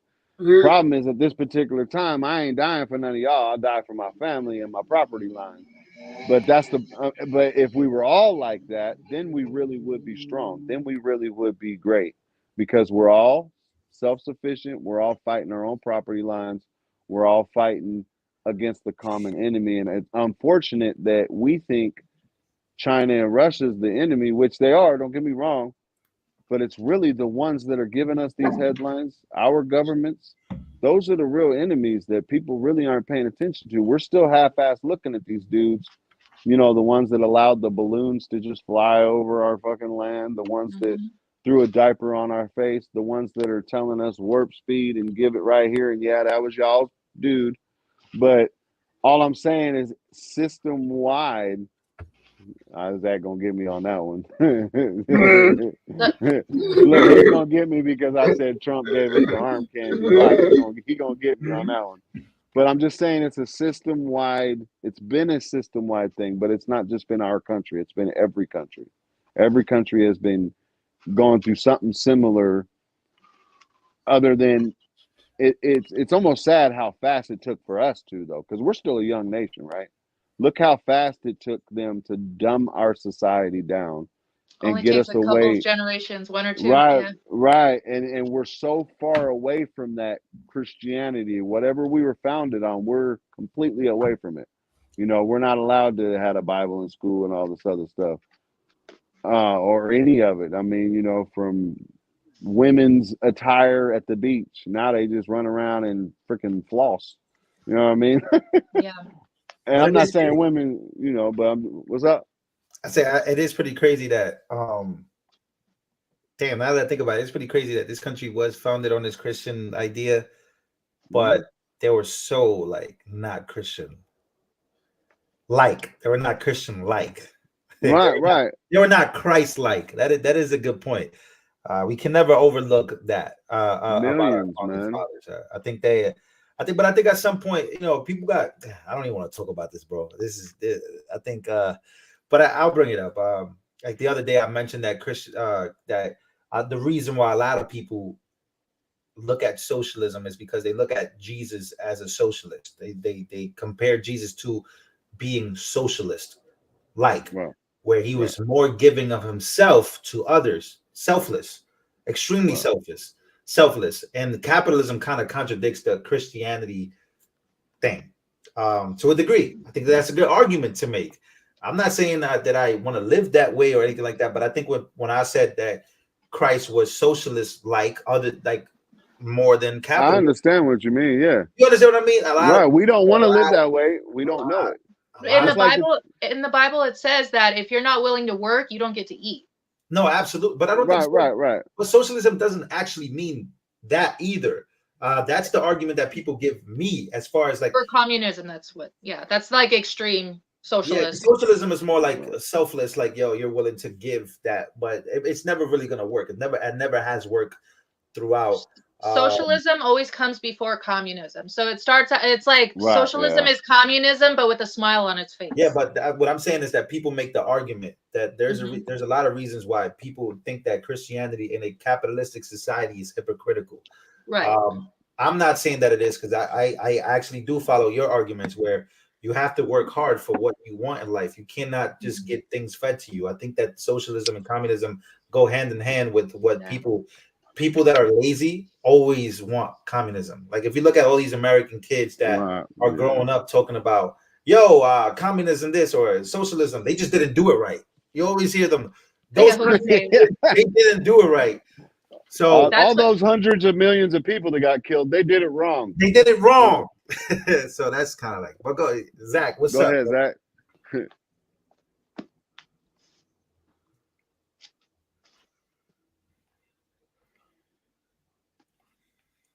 It was his administration, but look at who was around him.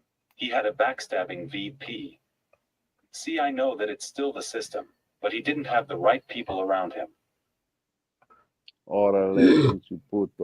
Look, man, I don't care who was around him, okay? He still enacted it, and he's still proud of it to this day. He's like, that's the best thing he's ever did. It's the greatest thing in the world. I'm just saying, he's going back on the thing about Trump giving us arm candy. I just like to throw that out there just to mess with people. I really don't care. His pride is the worst thing about him. His inability to admit that he was wrong. And the people that support him would respect him so much more if he would just be human and say, they lied to me. I messed up. I thought, I messed up on this. And he would get so much respect from so many more people if he could just humble himself and say that. And then people could feel like they could trust him. But I don't know why he won't. He can't bring himself to do that. But if he could do that and just admit that to the people, I mean, he would be a shoo-in. Right. Before you continue on with that convo, can I ask Truth with Tom? He made a comment in the comments. He said being Christ-like doesn't preclude turning over tables and driving thieves out with whips. What is that? I'm confused as to what this person meant by that. Can somebody help me? Tom, get your ass up here. Why he ain't up here anyway? Oh, that was Tom. That's Tom. That's doesn't preclude turning over tables and driving. Out with the whip. I can't answer it for him. He's saying that like you don't have to be Christ-like before you can get mad enough to flip over tables and drive the Democrats out of town. He's like, I could be Christ-like afterward. Like it doesn't preclude. Like it doesn't. I won't be Christ-like before this happens. Like I'm gonna get mad first and then I'll be Christ-like later. I think that's what it means. That makes sense. Wait, what happened? All right. It's the ghetto show. Did he exit himself out? What happened? He was sharing and Nadia, are you able to type in chat at all? If you're able to type something in chat, my wife can grab your name and then put your link out there so people can. There's a couple of people, Moonchild specifically wanted. Yeah, they want to follow you. Yeah. So you can, that's so cool. All right. So I'll join the chat and just. All right, I will. Yes. Hey man, take advantage of Zach. I pimp him out all the time, man. I get all kinds of stuff being Zach's friend. So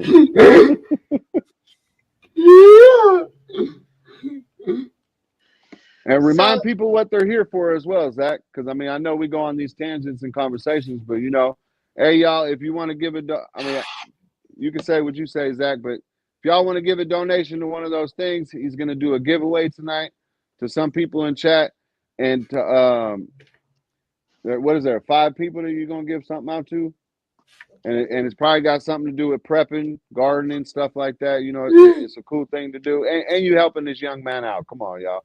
I mean, if I seen this dude, he wouldn't even need to hold a cardboard sign. I'd just be like, here, man, borrow my EBT card. Go get you a hamburger. Go ahead, Naughty. Sorry about that. Oh, I wasn't saying anything. Oh, okay. I'm just trying to think about how best to do this because I'm on my phone, but I want to, I guess, join the chat and add my link. But Oh, you know what? I might be able to, or Zach can, since you're sub doer, right? I know I'm sub here. I'm sub to you, so I'll just text it to my wife. She'll take care of it. thanks, guys. Hmm? Yeah, my YouTube channel is Nadia Knows, KNOWS, and you know, until I haven't really been on social media like connecting. I joined Lou's Discord channel, and but besides that, like I don't have like a separate Instagram account. There I go. Guys, this has been wonderful being here with y'all. I definitely want to tell my moderators, shout out to them. They were definitely on me about being here. And also, Zach, thank you for having me. Ghetto, thank you for making this happen as well, for bringing Zach. I definitely have plans. I got plans to, because I got Dre Barry, he has a show as well. Zach got a show. I'm thinking about signing them to my company and making sure that they all grow or something. I don't know, make something happen. And yeah, I've been thinking about it too. Sign Nadia into the company as well. I'm gonna make a company. I've been thinking about it, you know, like I don't mean to cut you off, Lou. I don't mean to cut you off, but you know, this whole time, like these last like 4 years, you know, I've been in this place like I have so much to say, so many thoughts, but I'm just like I've been like nobody cares, like nobody, you know, it doesn't matter, like nobody cares. So I just like keep it all to myself, but I always feel so much better after hopping on one of these and like actually talking to people, you know, and so I've been thinking about it lately. Edward, and they said they sub into your channel, so thanks, guys. Subs, Nadia, yeah, make sure you know. Yeah, you can find me on Lou's Discord too if you want to send me a DM. But look, man, I'm not a hater. I'm actually an appreciator. And I think that the more people do this type of content, the more I can grow, the more they can grow. When people get demonetized or when people don't grow anymore, I don't grow. Because remember, their videos have to recommend other videos. And that's the Christian way. See how that works? Socialism. You bring up other people and then you know, you're rewarded. No, but the more other people win, the more they get to see my videos. That's because we all share audiences. That's how that's capitalism. Works. That's how it works. I made it. There was a joke about socialism. I know. I'm not gonna let you get away with it. But like if Benny Johnson viewers, they can come to mine right after they watch one of his videos because one of my videos will be recommended, and then the recommendation, the algorithm kind of we could create our own algorithm because that's the whole job. You have to post a lot, and other people have to be successful. It's got to be word of mouth at the end of the day, though, right, Lou? You know what I mean? And that's what I told Zach when we were first developing his channel. It's like, look, man, you're able to reach a certain amount of people. I'm able to reach a certain amount of people that other people can't reach, right? We're segregated. At the end of the day, the majority of us are segregated into certain boxes on YouTube, whether it be a black all gun channel, a white all prepping channel, or whatever. So it's up to us individuals that go to each other's channels, that spread it out, content creators, that we get together so we can, like you said, form our own algorithm. And I'm going to do a shameless plug right now too. And Lou, I hope you're available tomorrow to come check it out. So my wife is doing you ain't got to be on panel or nothing, but my wife is doing a food preservation canning stream, right? We're gonna do it with some pretty. What is We're that? What gonna is that? do. So basically, we're gonna show people how to save their food. So if you grow a bunch of tomatoes or something, we're gonna show you how to dehydrate them, freeze dry them, or can them. Zach's gonna actually dehydrate some banana chips, how to store some water, stuff like that, right? So but the diversity of this panel, the amount of channels that are coming together tomorrow, and it's gonna be on Zach's channel, it's gonna be on my channel, but I ain't monetized. I've never planned on getting monetized. Y'all can cash out me a brother if you want, but I ain't been about that. I'm about promoting other people. So if you hit Zach's channel up, he's gonna have it. He's gonna have it live streaming on his. What we're doing is we're doing a live stream on my channel, and we're having everybody on our panel live stream it out to their channels. And like I said, it's going to be a diverse panel. So it's going to be all different peoples that don't know each other, but at the end of the day, we're all there for the same reason. How do you preserve food? How do you can some stuff? It may not look like it. I don't look like a person that cans, but guess what I do? So if my stupid ass can, then so can you. Because like I said, that's going to be one less enemy on the street when everything goes down. Because I think we can all agree on that. Regardless of who the enemy is, something big is going to happen, y'all. And one person, I hope y'all are right, but again, one person like Trump ain't gonna stop it. And if he does, and this is my last argument for it. Look, if he does, wouldn't y'all worry that he would be the Antichrist? Because the Antichrist supposed to come in and say, "Hey, no war."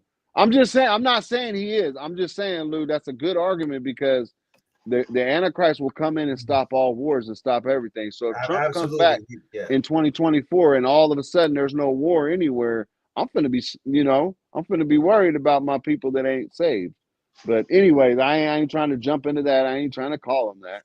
I'm just saying that it's so crazy you say that because I actually had that talk on my channel about that before Zach goes. Before you go, they have that talk on my channel with my people asking them, "Hey, this Antichrist is supposed to come and make peace in the Middle East," and but there's context to the Trump situation because Trump is very aware of the Bible. He's also very aware of Christ and stuff like that. But if there was a question I could ask Trump, damn, I've always wondered if I could interview Trump, I would ask him about that. How aware are you about the Bible and what's taking place? Are you an actual believer in Christ?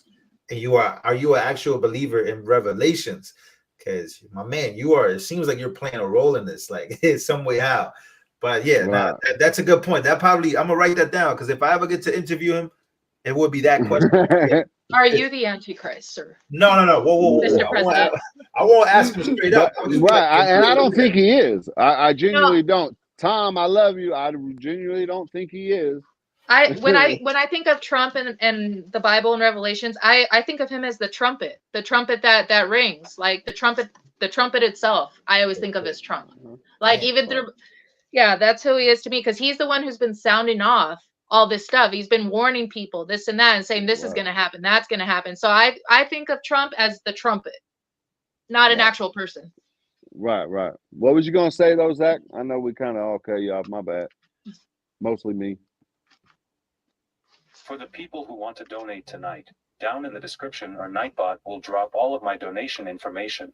If you donate tonight, I'll put your name on a spinning wheel and near the end of the stream, I'll pick prize winners for the top 5. If you win, please email me at uniqueprepping@gmail.com. For the subject line, put your YouTube name plus Unique Prepping Winner, and then for the message, put your address. I'll send you gifts for donating. For the new people who don't know, in chat, if you type hashtag UPGC, Nightbot will drop your channel for people to subscribe. I want us to connect with one another because I feel that if we unite as a whole, we will have a brighter future together. Yes, there's evil going on in today's society, but I feel like we should stop looking at the boundaries of people and build each other up like God planned for his children to do. I'll go deeper into this in the show, but anyway, who wants to get this show started? That last part was because he couldn't, fix his recorded stuff. He's not just getting it started 2 hours later. But I think what Lou was saying, he was gonna get going and stuff like that. Zach, why don't you put like a time limit on it or something, brother? I mean, we've been here for 2 hours and stuff like that. you might want to throw like, all right, y'all I'm gonna got send 5 some minutes. money on Venmo for Zach. I'm gonna send some money. Appreciate that, Lou. Appreciate that. Yeah, guys, I'm gonna have to get going. My phone I'm having technical difficulties. But thank you so much for inviting me on, Zach. Okay, I really had fun. It was good to see you guys again. Okay, Thank you, Nadia. we'll chat Come soon. back. All right, I really enjoyed Come it. by. Come by tomorrow too. We're gonna have For a good sure, panel. for Zach's sure. gonna Cool. be up Good there night, with us. guys. Thank you. All Bye, right. Good everybody. night, Nadia. Good night. Appreciate that, Lou. Well, you don't have to tell him, but I mean, is that all right if I tell him, Zach? Give him about another 5 minutes, people to donate, and then we'll hit the Yeah, wheel yeah, and yeah. stuff. I just sent All the right. donation. You feel me? Sent the donation to Zachary on Venmo. And shout out to you guys for doing this. Let's prayer to more growth, more success, good relationships. And yeah, life prepping and all that stuff. I think that this prepping is a whole different side of my type of content, but it falls right in line with my type of content. So shout out to Zach, shout out to Ghetto, and I appreciate everybody that came through. And I appreciate you guys for having me. Anything you guys want to do, you guys know to go to the Discord, go through the moderators, and the moderators that are here. Shout out to y'all. Shout out to all of y'all that came through. Let me give them a shout out real quick, because I know they in the comments. ZT, which is Tina, Angela, which is Crazy B, Shoemaker, I'm not Joshua. Fuck it. I wasn't gonna say your real name, but I'm just gonna give all y'all real names. Christina, Blue Rose is here as well. Cataleya. You know what? I can never really say her name. Cataleya. I should be saying it right because I've known you for a long time now on the channel. So but yeah, shout out to all the moderators that came through. Send your donations. So that way you could get y'all gifts. You feel me? We got the Nightbot in action. I don't know about this Nightbot, some new shit, new technology out here going on. Appreciate y'all coming through. Love y'all. Come through again. Make sure to subscribe. The next step is 2,000. We just keep going up. But actually, the next step is not even 2,000. The next step is monetization. So we got to make sure. Yeah, I think let's get him to watch it. A big deal. If we could get him monetized, man, that'd be huge because he could get donations directly to YouTube. Right. Yeah, that's basically, been our goal from the gate, man, is to get him monetized so he can get the ads put on there so he can make a little bit of money on the side, He can't hustle it like the rest of us is able to hustle the streets or go to work like us. So it's important. Just look, man, all you gotta do is throw some of his videos on, put it on, a phone. I know we all got more than one device, and throw that shit on the thing. You don't even have to watch it. I mean, we urge you to watch it because you're gonna learn something. But if you ain't got time for it, just let his stuff play. Leave the sound up a little bit because if it's on mute, it doesn't count as a view. Lou, you came through, homie. You came through. You wasn't just talking a bunch of shit.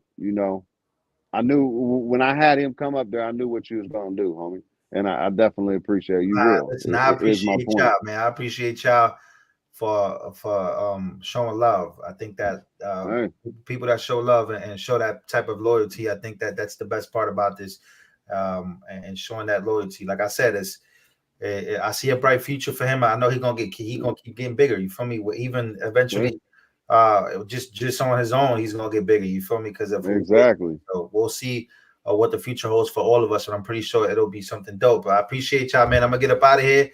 Ghetto, Zach, love y'all, man. Yeah, close it out for me. Close it out. Let me hear what you got to say one more time, man. Lou, thank you for joining me. I appreciate you. My dog with the salute and everything. All right, man. See y'all. Love y'all, man. All right, brother. Oh, man, y'all done stuck me with this dude by myself. All right, hurry up. Close the show down, man. I can't hang out with you by myself. I don't trust that freaking right arm of yours, dude. I get uncomfortable, man. Come on, man. Put that thing away, man. Look, all right. Billy, Miss Ghetto, Cola, Tom, I don't know why you went to bed already. But somebody come up here and save me. No, I'm just playing, brother. Get your wheel set up and everything, man. And just so y'all know, come back to his channel. Yeah, me and Miss Ghetto are we're throwing it tomorrow, but it's all about everybody else's channel. When you mess with us, it's all about somebody else. But come and check out and see what Zach's actually. He's dehydrating some. What you still doing it, right, man? You gonna get the bananas in tonight? All right. And he said that was like a little prissy little. Oh, hold on, let me go. Come on, man. You got to do it more manly. Like, oh, there you go. See? Look, when you tell me to wait a second, go like that. Just like, oh, 1 second, dude. You'll be all right.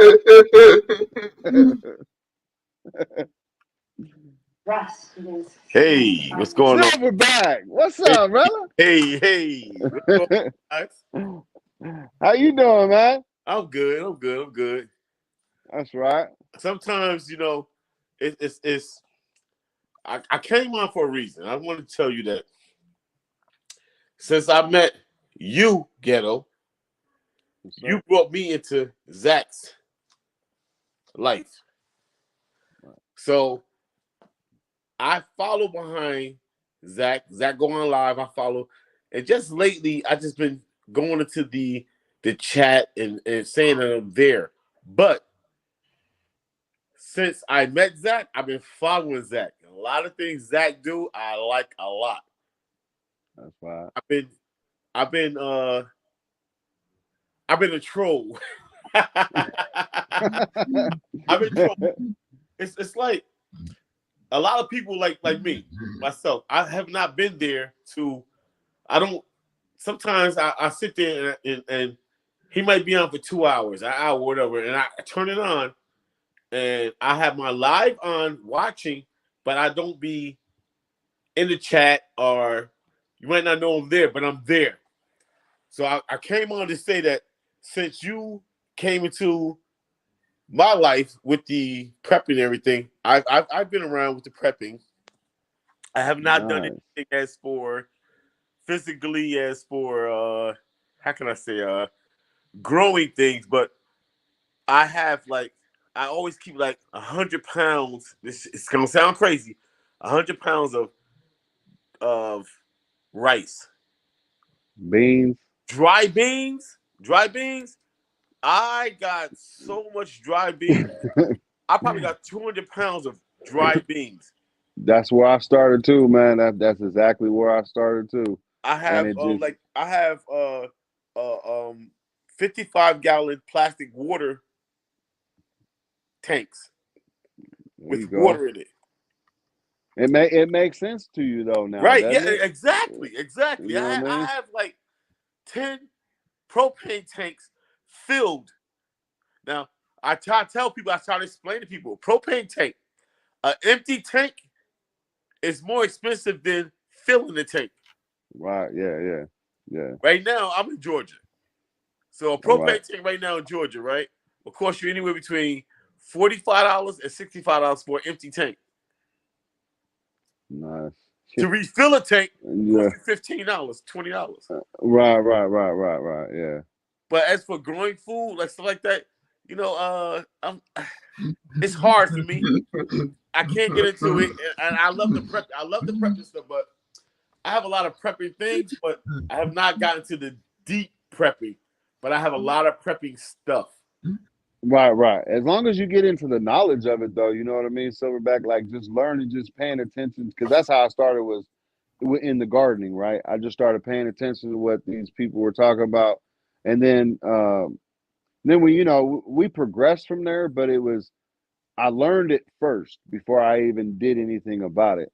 Because if the lights go off like right now, I imagine you're going to figure out how to put a potato in the ground and grow you some potatoes. Well, right now, lights go right now. I have a generator. I have propane tanks. I forgot to tell you, I do have 10 bags of soil. There you go. Just soil, just 10 bags of soil, just stacked in my shed out back. It's just hey. I don't need it right now, but I do have it. But how much was that bag when you bought it though? I think it was like $8 a bag, I think, when I bought them. Yeah, it's about 23, 24 now. So you prep, you know what I mean? You prep, I mean, maybe not now because it's winter time. Right. But in the summertime, man, the bags was up there. Everything is inflation. There's so many different reasons why all of us, every last one of us, should prep. And man, that messed me up, Silverback. They said that hit me right here, man. You talking about I follow you, and now Zach, and now I got 10 Yo, pounds of this, 100 pounds of this. Man, that makes me feel good, man. yo. So when we talk about prepping on RGG channel, Right. and I be throwing it out there, trying to tell people like it don't gotta be nothing as hard as you buy. Like right now, I have a case of peanut butter. Right. I have a case of tuna fish. I have like maybe 50 pounds of rice, 100 pounds of beans. This is stuff that I use on a daily basis. But every time I go to the supermarket, I replenish it like I'm shopping on my Rotate. daily Yeah. basis. So it's not like prepping is, you can prep without thinking that you're prepping.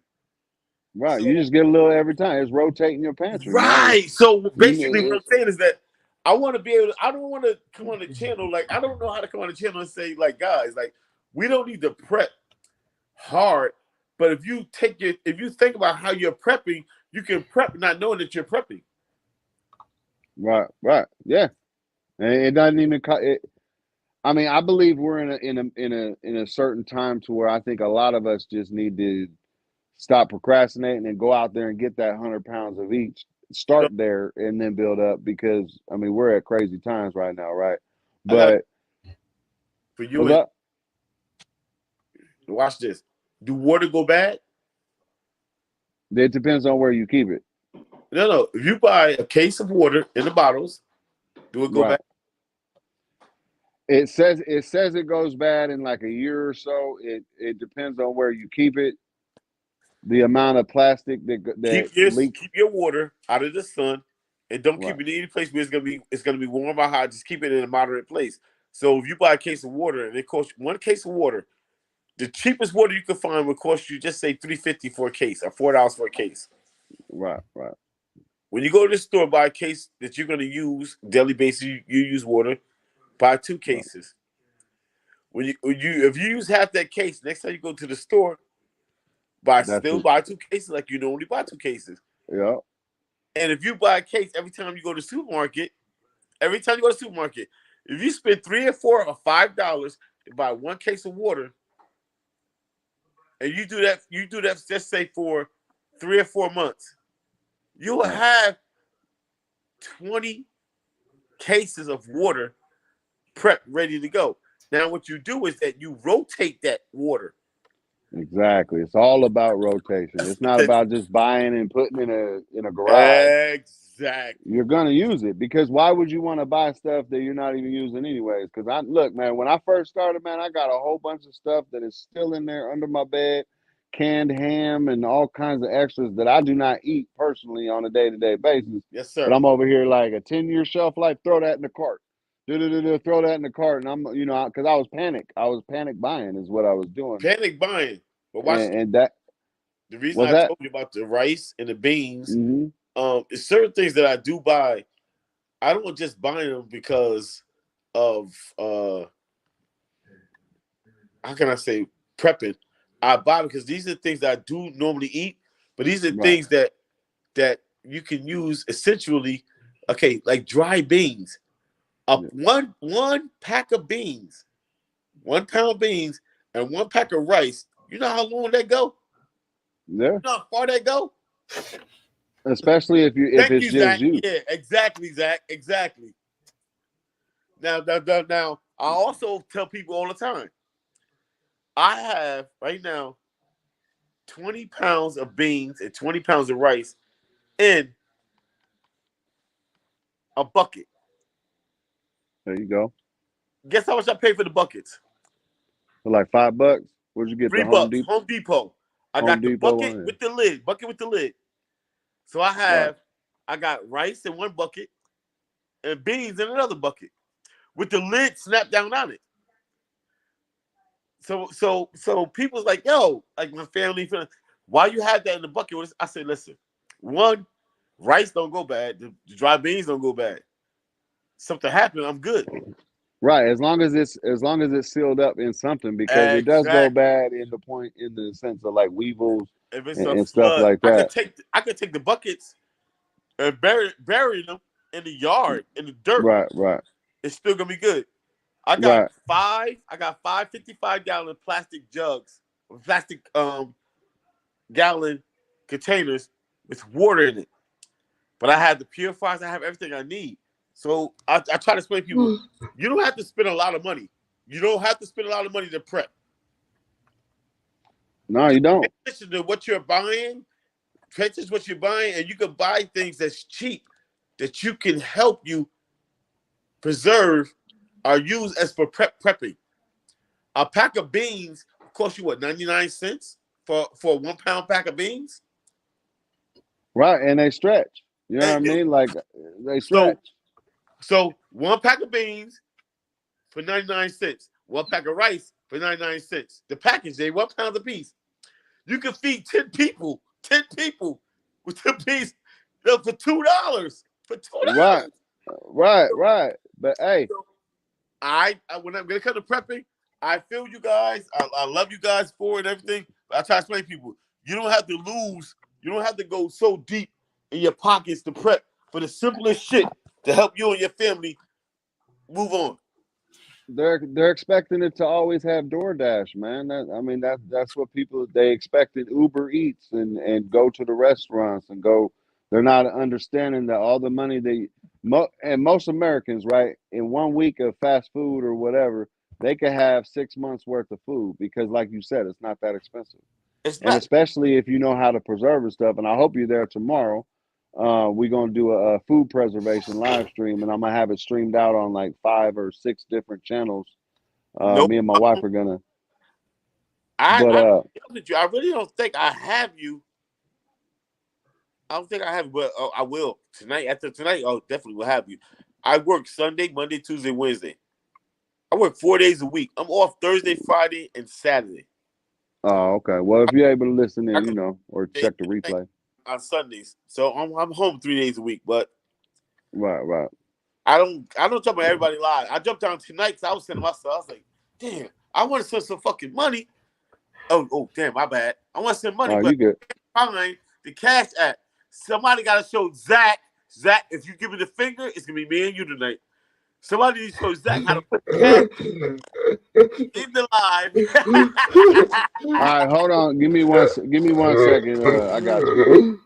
Hey, baby, can Zach, you put just somebody got to show Zach Cash App up on the live so we can just send money in. But yo, I promise you. Right. Well, that's what he's been doing. That's what Miss Ghetto's been doing is adding the Cash App. But if it just add the individual Cash App, Miss Ghetto or Zach knows. Look, he got a little plastic finger for you. Look, damn, Zach, how many times? Zach. How many times you have with the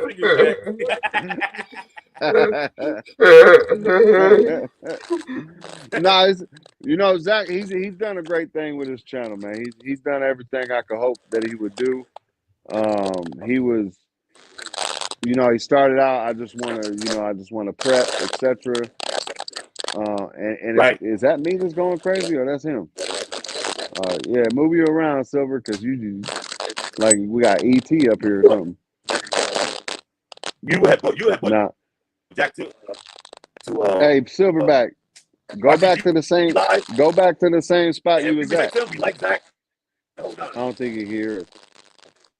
Your connection messed up, man. Go back to like the same spot you were at when we were talking. Here, mute him, Zach. Or it's not me, right? Okay, it isn't. Your stuff is messed up.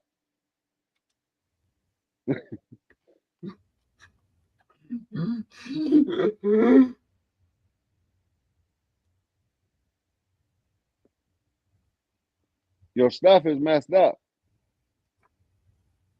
Kick him out so he'll realize that his stuff's messed up, Zach.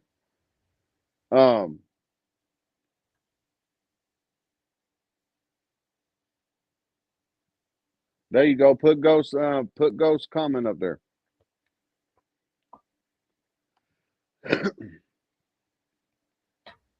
And regardless of the differences, homie, I hope you make it to one of the channels tomorrow when we're doing that food preservation live stream, Ghost, because hey, I give credit where credit's due, and that's where me and my family learn how to can was on your show.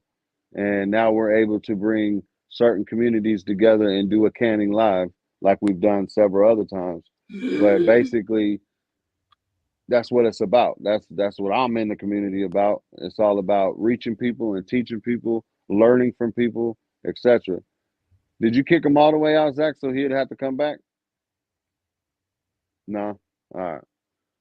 But yeah, definitely remember to freeze it up and stuff like that. Silverback, we didn't just kick you out for no reason, man. You started your stuff was like, if you rewind it and listen to yourself, it started going like the sound started going real crazy. What's up with that wheel though, Zach? I mean, I don't want to be stuck here by myself with you, man. I get scared. I get scared. I get a skirt. Zach, hey Zach, you made it to over 1,000, homie. You know what I'm saying? How do I do this? There we go. Like that, yeah. See, you went the wrong way too. Look, we're gonna put it like that, man. You made it to 1,000, homie. We got you. Definitely got. Look, he's dancing. Look, you know why I know he's dancing? He's dancing like Tigger, right? This motherfucker's dancing like Tigger because he's looking at his Cash App and his Venmo. Like, what the fuck is these? And I don't make a dime, y'all. I'm finna go on strike. I'm gonna grab a cardboard sign. I'm gonna make one next time we do a live together. I'm at. Hey, fuck you.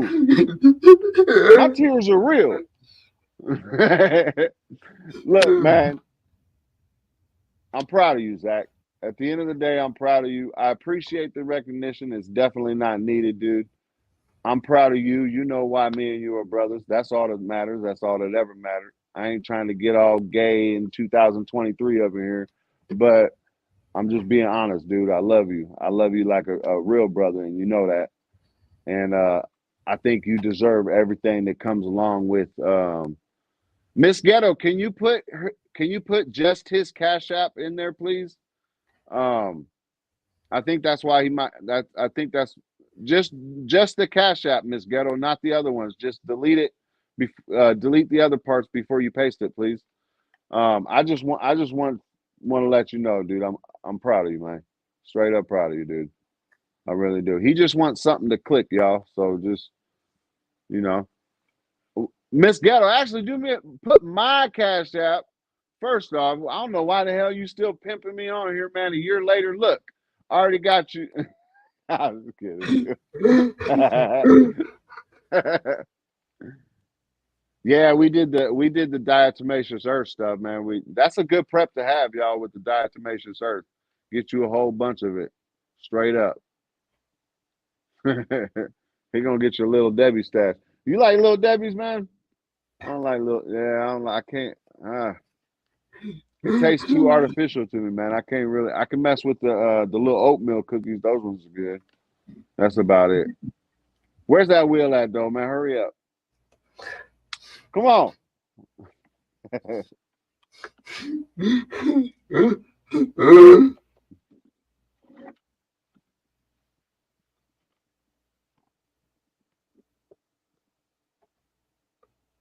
Did you notice how Billy came up here and laughed 3 times and then left? I'm just putting that out there. He had like 3 syllables and left.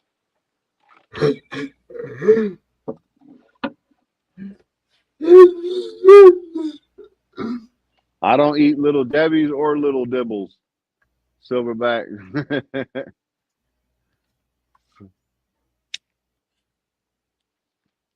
You guys, please tune in tomorrow, though, and tune into Zach's channel. Like I said, I ain't worried about the viewership on mine. He needs all the watch hours he can get. But there's also going to be, I think, 6 other channels that will be multi-streaming with us, and it's some pretty good channels, y'all. Like Grumpy Acres, Life Done Free. We have Sassy, She is Sunshine, Mrs. OG Gardner. We're reaching the bounds on the communities, guys. That's very important for right now. Like straight up. I mean, we need to learn we need our 2A. We need our gardens. We need our, our prepped and sealed food. We need our canning. We need all of them together.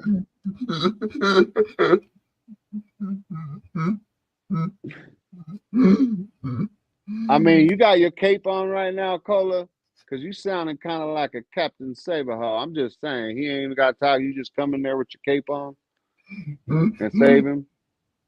And shut up, Miss Ghetto. Look, man, I find it concerning that I don't have a wrench on your channel, but Miss Ghetto has one. I find that kind of disrespectful. Hold on, man. You two away from the likes.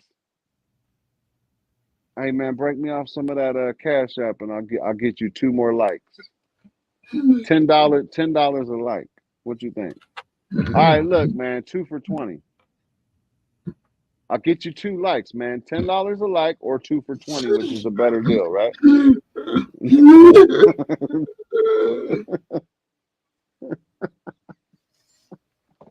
What's up, LLCC?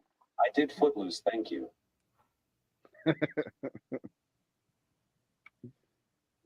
Oh shoot! Thank you, Footloose, for the sub. Where's that wheel at, man? I've been asking you for 27 minutes and 13 seconds. I got things to do, man, and I don't.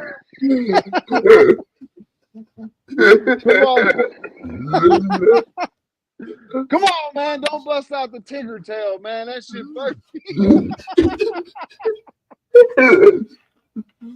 Look, y'all, look, when we're playing poker, right? This dude, I mean, he's actually pretty good about it these days. But look, when he first started playing poker, this dude will have like a pair or something on the board, right? Or a flush or something. He would be jumping on his tail like Tigger, and we're over there looking like, okay, everybody fold. I mean, we already know dude he got the best hand. You know, thankfully he's been able to cover it up these days. But man, leave the tail alone. Get the wheel out, man. Who's gonna win? Or you got that many donations you can't even keep up with putting the names on the wheel? I'm gonna need a cut, man. I'm telling you. It's hard out here for a pimp.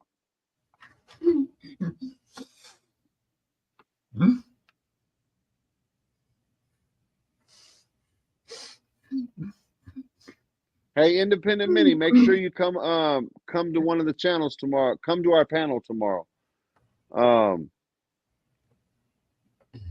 And all those questions, I mean, obviously ask it wherever you want, but all those questions will be answered as well. Because I don't even have no buckets of rice. We just got our still vacuum sealed and put in totes. Because we're rotating it so much that, we're rotating it so much that we don't even, it makes no sense to put it in buckets. We have our long-term freeze dried, and we got a few other things like that for the long term, but yeah, Lou's good. Lou's good, Miss Deborah. Definitely. Lou hit it out the park tonight, and I definitely appreciate what he's done for Zach, you know. All right, Silverback said put him on that wheel, man. You better figure it out. He wants on that wheel. Look, he said no. He said your payment was denied, Silverback. Did you hear that? He's like, nope. Look, I'd be on the wheel if he accepted EBT, but you know.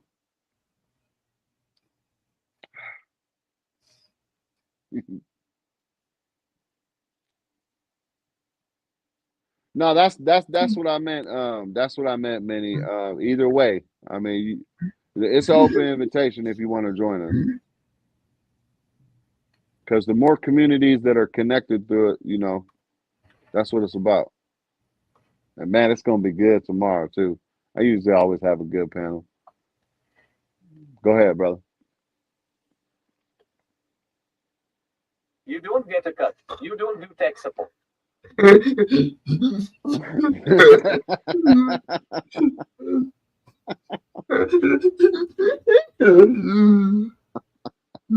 Hey, look, Miss Unspecified V, if somebody was out here selling some government cheese, I definitely wouldn't be donating it. I'd be eating it. Because I think we all know how good that government cheese is. Right, Mr. Ghetto? She's doing salsa. I mean, Lord, all right, guys, I need y'all to pray to the Lord for me. Miss Ghetto's cooking some salsa. She ain't never done it before. Well, she's never canned it. Well, she's never done any of it with the salsa. I'm scared. I'm scared.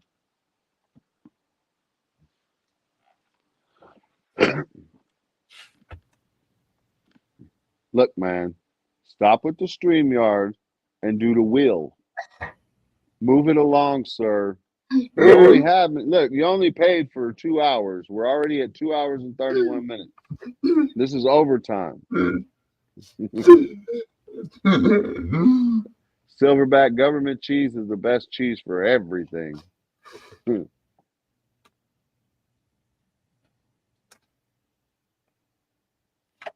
I feel like Billy shouldn't have a voice in here since he left the panel and deserted you, Zach. I'm just saying he deserted you, you know. We're not even gonna listen to him.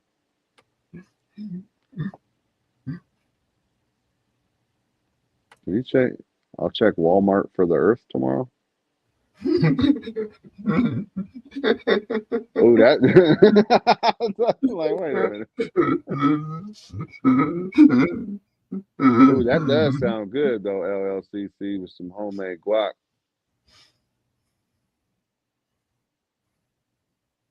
I sure the heck can't eat ketchup.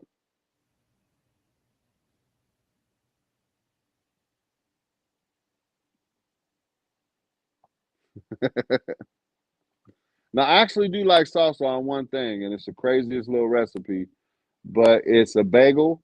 All right, so you take a bagel, you take some cream cheese, put some cream cheese over a bagel, then you put some salsa over that, and then you put a slice of cheddar cheese over that, and then you put that stuff in the oven. I tell you what, that's fire right there. That is fire right there. But for the most part, no, I don't eat spicy stuff, man. I heartburn like a freaking like there's no tomorrow. It's crazy. Oh, it's so good, Moonchild. It's so good. Yeah. And Miss Ghetto's over here Miss Ghetto's trying to make like 37,000 gallons of salsa. I mean, look, we got all our tomatoes, and I'm real proud of my girl this year, man. She hit it out the park with all the tomatoes. She grew a bunch of tomatoes, a bunch of peppers, a bunch of bell peppers, then a bunch of jalapenos. The onions didn't work out as we expected. They came out, you know, looking like little dudes. But other than that, she grew most of what she's canning tomorrow, and I'm extremely proud of her.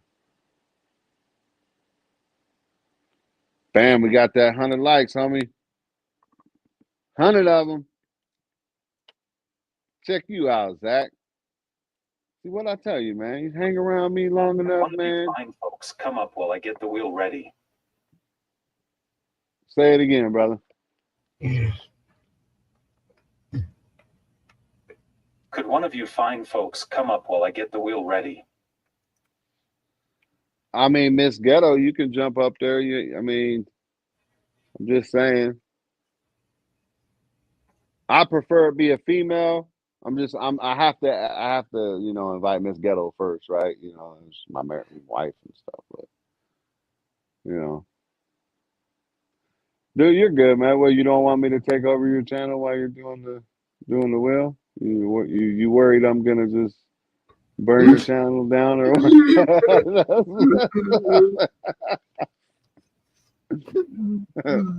Moonchild, why you can't come up here though? I don't understand. Look, I'm gonna try to make all of them feel bad.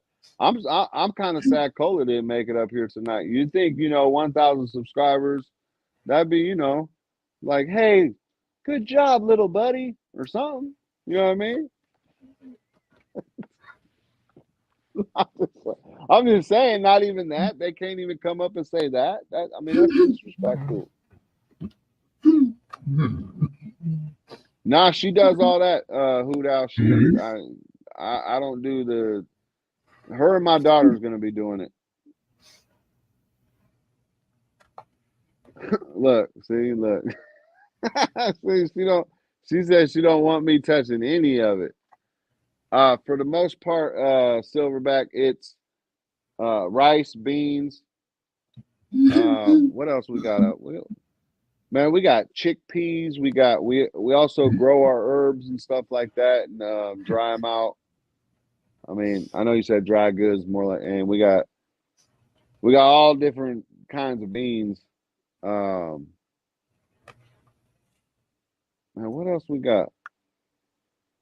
I'm gonna show them tomorrow on the panel. Just some of the certain stuff. Way to shut me up, buddy. Little buddy, I'll show you, little buddy.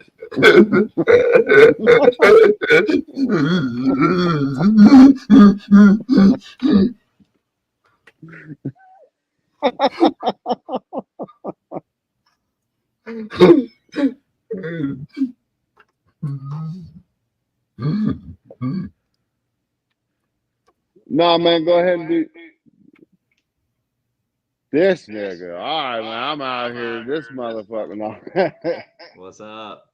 Oh, are you on Android, Ghost? Yeah. Yeah, it's got that browser issue, dude. You're echoing like crazy. Is this better? It'll be, yeah, it's only when we talk. It's some kind of, it's a bug through Google. Are you able to go through a different browser? I'm on an Android phone. Right, but if you go through, let's say, Firefox or something else, you probably don't have it. Because I don't have it on mine. But it's an internal thing that StreamYard's doing. Yeah, I dealt with it earlier tonight. So it's echoing on y'all's end? Yeah, it's echoing loud. Yeah, real loud. All right, my bad. I'll get off here. I just want to say, Zach, congratulations. If you get a chance, go to my website, pick out a t-shirt, send me an email, color, size, and design. It's free on me. I'll mail it to you for free. Ship it and everything. Appreciate that, Ghost. Peace, y'all. All right, man.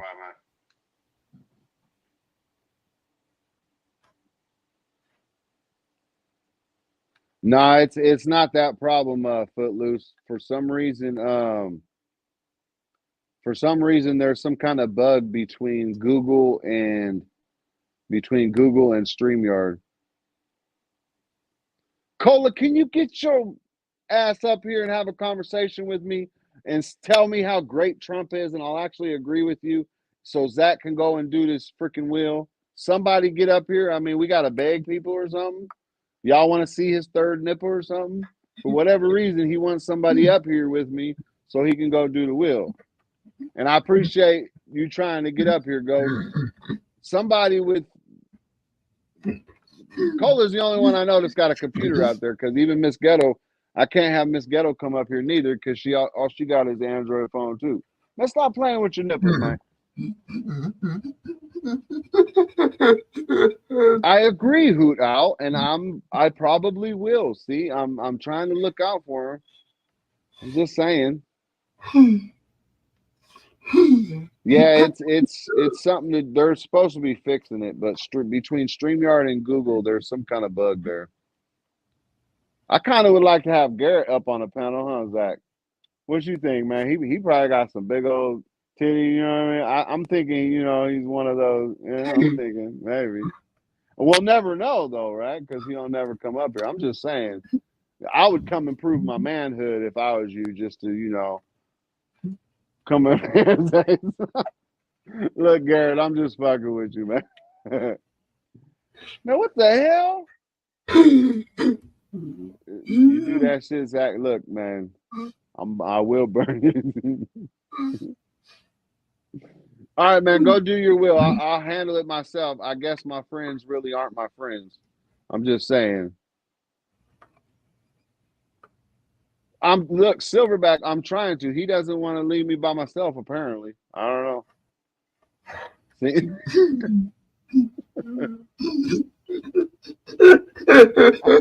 That is so disrespectful, dude. Look, man, I got a channel too. I can get on there by myself. What y'all want to talk about? Go ahead, Zach. Like, for real. Go ahead and do your stuff. Chat, give me a subject. Let's have a conversation about something. Look, my cousin might. Hold on a second. My cousin might come help me. Cuzzo, can you jump up here and help me, Cuzzo?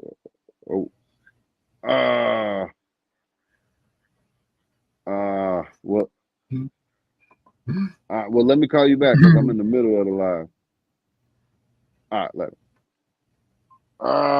Well, that's why he didn't show up, because my cousin's sick. But he sends his congratulations to you, Zach. Just go do your due, man. Somebody give me a topic and let's go. All right, Silverback. Dang, I didn't know he was gonna mute. I mean, you could at least put me on the big screen. You know what I mean? Like, hey, yeah, well, I can't ask him no questions. And I feel all alone, y'all.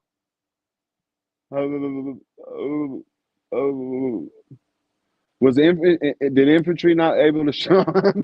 Man, stop being creepy, man.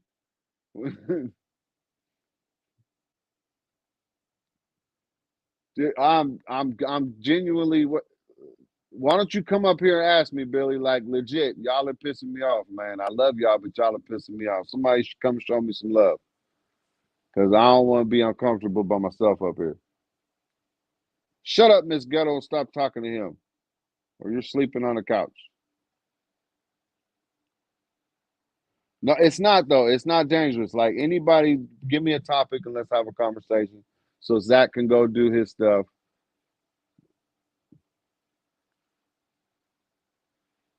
You got me on this live for 3 hours trying to go for a record and shit. Man, shut up, man. My tears are real. Shoot.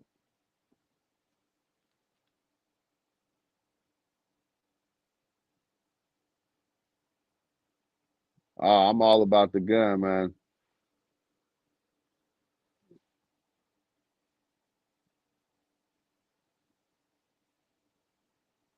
See, now it's just gonna be dead air. I'm gonna start playing some Tina Turner or something.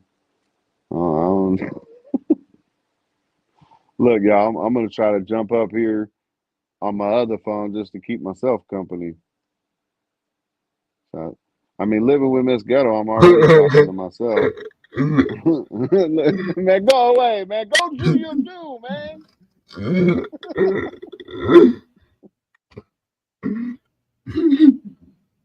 Man, look, give me a wrench, please. Or I'm not staying up here. I'm not staying up here unarmed, dude. This is like a communistic channel over here. I gotta be armed. All right, give me a wrench and I'll comfortably stay up here. I got a lot of people mentioning some. I knew this was gonna happen. Man, I'm kind of for real though. My peoples right now are pissing me off. Man, not about the feet stuff, but man. These motherfuckers. I'd say Miss Ghetto get up here, but she's on an Android. Anyways, I ain't talking about feet. Let's talk about how great Trump isn't. Here, I'm gonna get somebody to jump up on the panel now. I'm just saying. No, I heard you, Silverback. I said gun. What's up, Tennessee Rich Runner?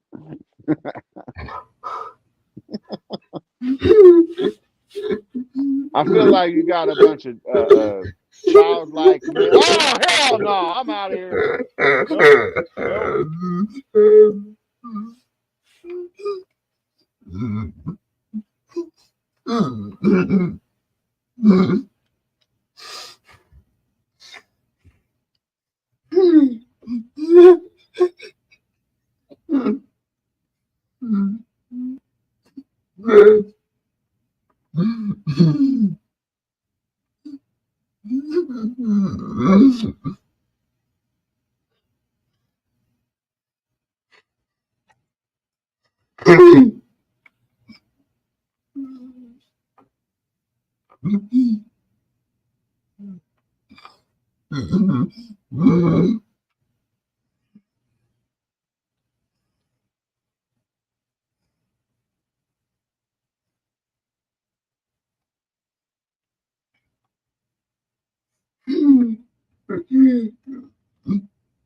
Could one of you fine folks come up while I get the wheel ready?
Actually, I would have been back sooner, man, but I had to restart my device because it went all black on me.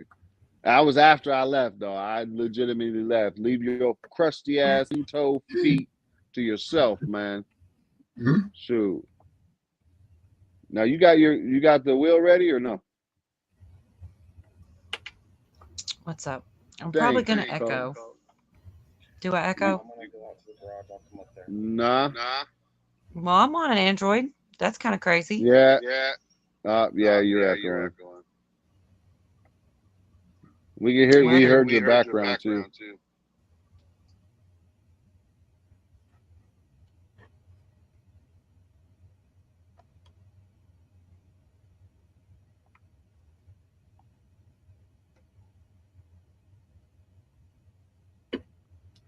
We was on playing, y'all. I ain't mad at nobody and nothing like that. Well, I imagine y'all would know that by now. But did you get your wheel done yet, Zach?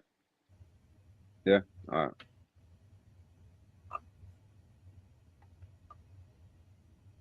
Oh, that's a good idea. Did you see what Carolyn said, baby?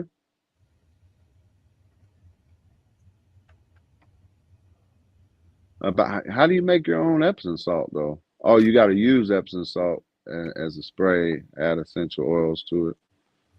Hmm.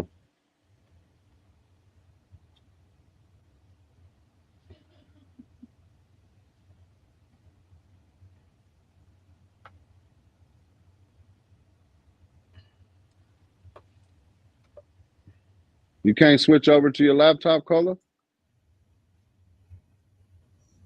Yeah.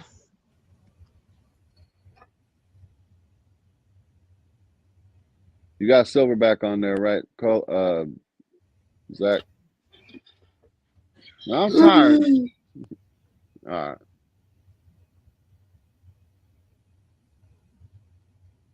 Why I can't be cute though, Deborah? I mean, I'm kind of handsome. Man, you get all the ladies, Zach.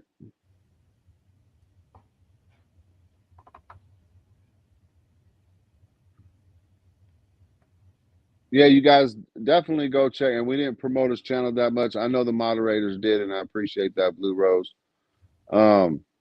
You guys go check out Lou Valentino, especially if you're into all the Trump stuff and everything that's going on with him. Check him out. He keeps his channel up to date.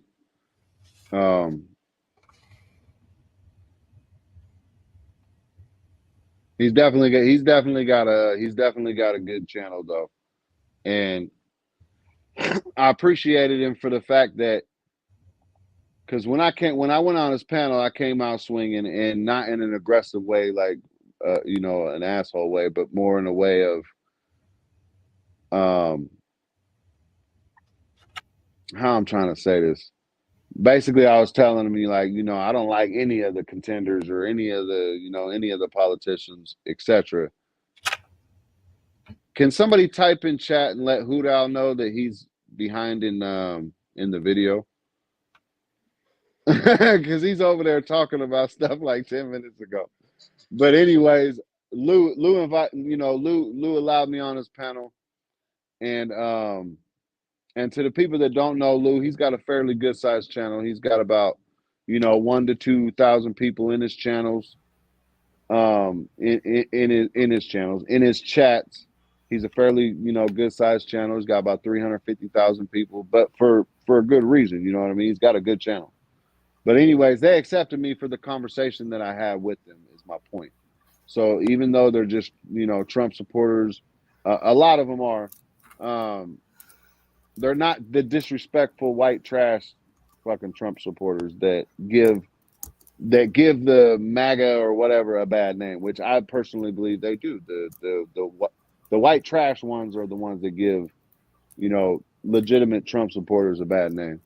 They were welcoming, and we had a very good conversation. Right.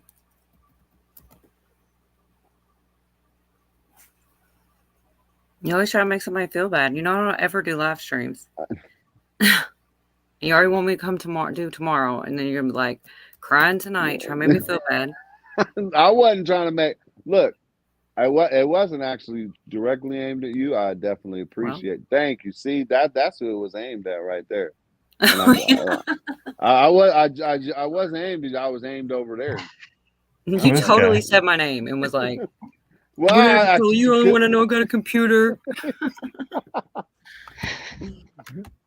Appreciate Nobody in the you ghetto guys. got laptops, I guess.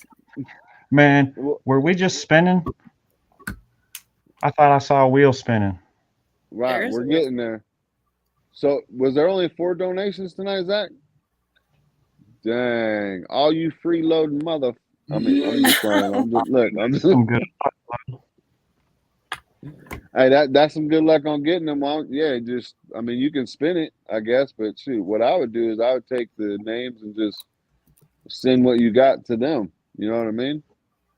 It's your channel, but to me that makes sense. But also, if you're gonna get a shirt from Ghost, though, add his name to the panel too, or to the wheel too, and then boom, you got your 5 on the wheel, and that's your 5 winners. So put it on your thing, all the names, and then just put their names out there again and say this is who won, this is who's getting the stuff. Send you the email or whatever for their address or whatnot. Hey Moon, that's from me. It says unique prepping because I typed it from here. I didn't know it was going to do that. And I couldn't do the purple heart either. I had to do my little ratchet old heart, and then I seen it said unique prepping. I'm like, she's gonna look. I didn't know it did that. Cola, type out everybody send money to Ghetto's Cash App. He won't know it's you, and I'll split it with you half, like 50-50. We might be able to buy that new Mario What's game. up, good Zach? Look, Zach's like, shut the fuck up. I got something to say. I'm sick of you. Talk too much.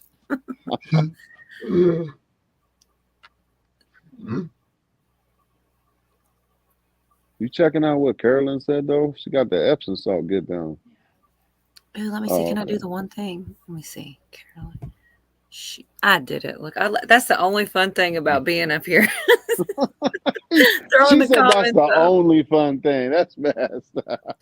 It's just different when you're live and everybody is different, Right, that's the same reason what Moon said. She's like, man, yeah, in a minute.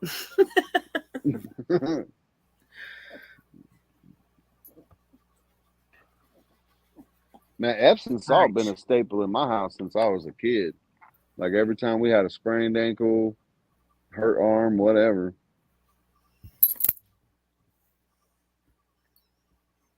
Shake it up more, Tussin. You know what I'm talking about? Put some Tussin on it. When the bottle runs up, put some water in it, shake it up more, Tussin. That's what you reminded me of. All right, Silverback got the first one. He's gonna send you some pictures of his feet. Nasty ass little. Look, man, I watched Silverback win some beautiful two-egg things. Yeah, he wins a lot. So there's 5 winners, right, Zach? I mean, the odds are amazing. Look, if there's a $10,000 cash prize winner, and all I got to do is donate $1.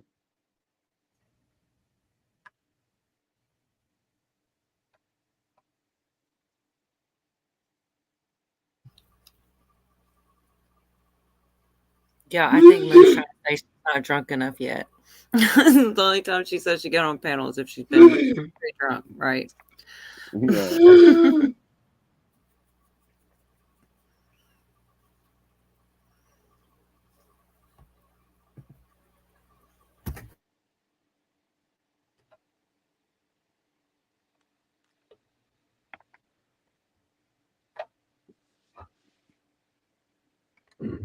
This is like the most rigged spin wheel game I've ever seen.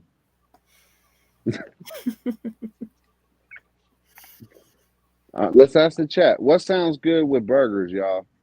The wifey's getting ready to make me a big old burger with a slab of ham and an egg. Oh, ho, ho, ho, ho. But on the side of it, what sounds good? Nobody cares because they want some burger. They can have them.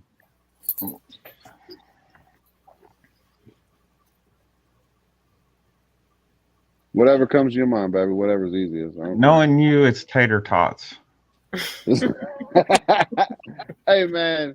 Don't be knocking my tater tots. Totally sounds like you're talking about something else when you say it like that. What are y'all really talking about?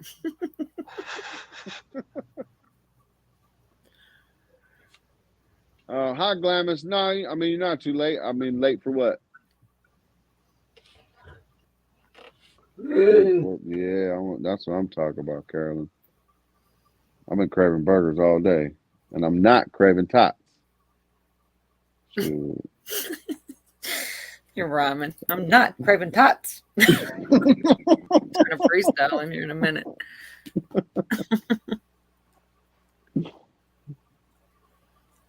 It will probably be a potato product. I don't know how they will. I don't know if they're going to be mashed or shredded or smashed or baked. A baked potato did sound good, though. Look, I'm thinking about how do you make shredded potatoes? Like hash browns kind of thing?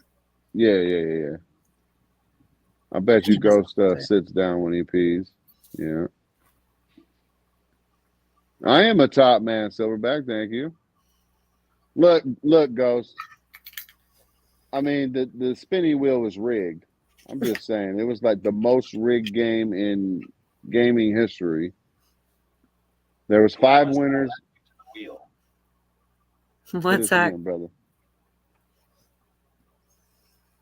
Glamis, I'll add you to the wheel. Oh, Glamis Oh, or okay. something. How do you say it? Glamis. Okay. I mean, couldn't we already give them something as well, Zach? Instead of you know what I mean? I mean, do your due on the wheel or whatever, but make sure they're a winner, man. Anybody, because there was a total of 6 people, including Ghost when he came in here and donated that T-shirt. They gave him something. He definitely appreciates it. Man, I hate feet so much that I can show you my socks right now. I guarantee you they're not dirty. I don't even keep dirty socks. Shoot, my shit better be clean.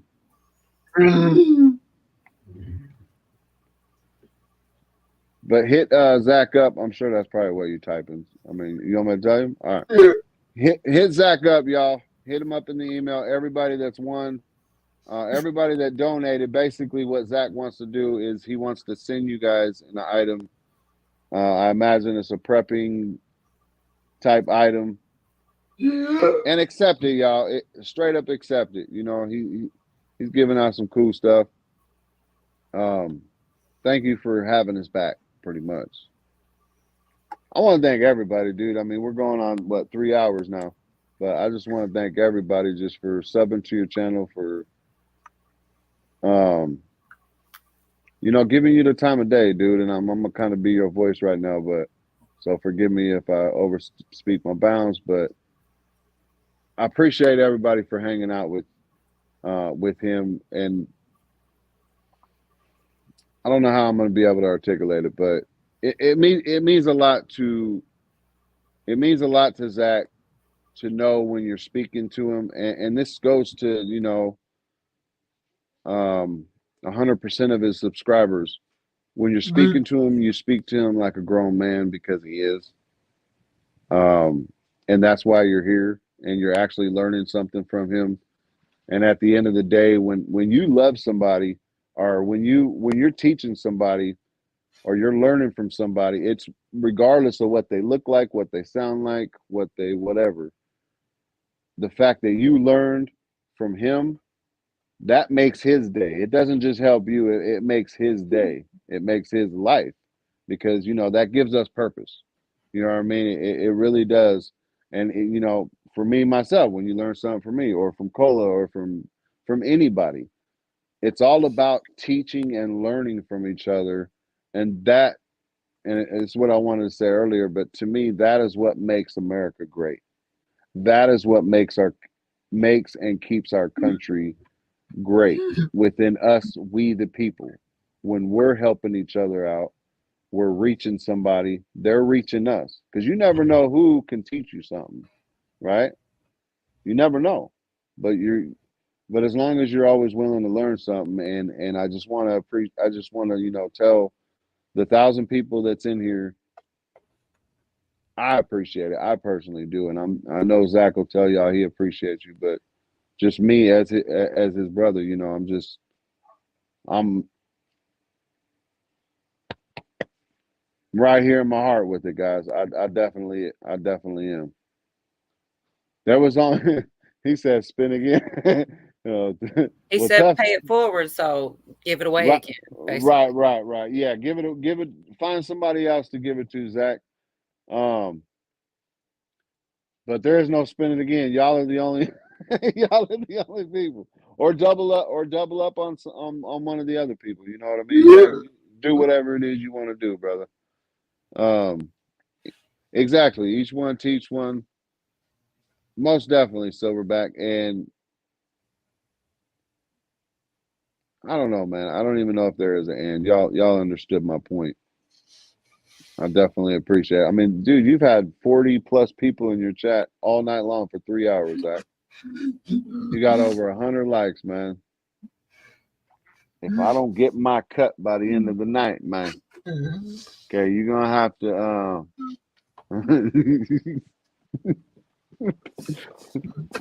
I'm proud of you, Zach. I really am, man, because you stuck with it. You're staying with it.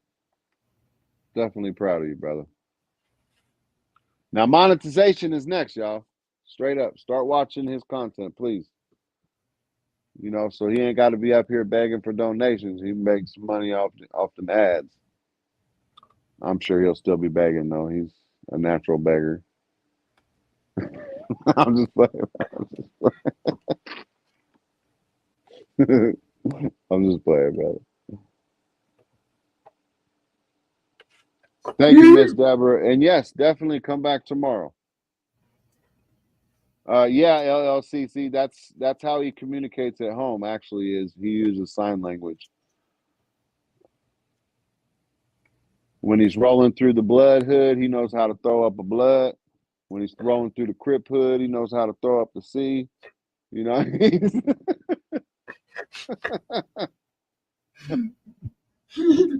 No, but that's how he actually communicates with his dad, is through sign language. Yeah, you won, Silverback. Everybody that was on that wheel, if you could show the wheel, I don't. They're not on the wheel no more, are they, Zach? All right. But everybody that donated, pretty much, well, not even pretty much, everybody that donated, hit his email up. He's gonna send you something. He ain't offered to send me nothing, but he's gonna send you something. I mean, I've donated hours of my life to him, but hey, he wants money.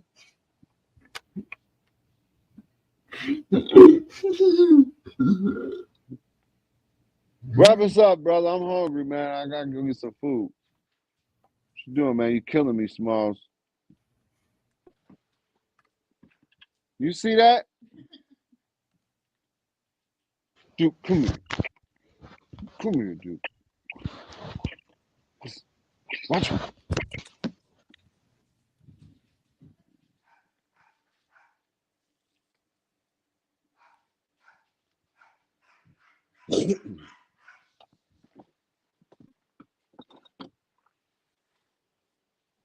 I feel like Billy should have answered some of those questions, though.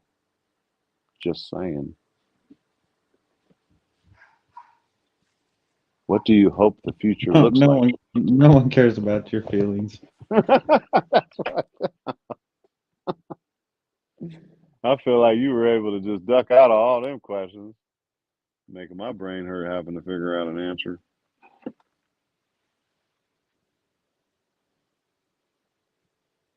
I bet Miss Ghetto wishes she was deaf. Having to listen to me all the time.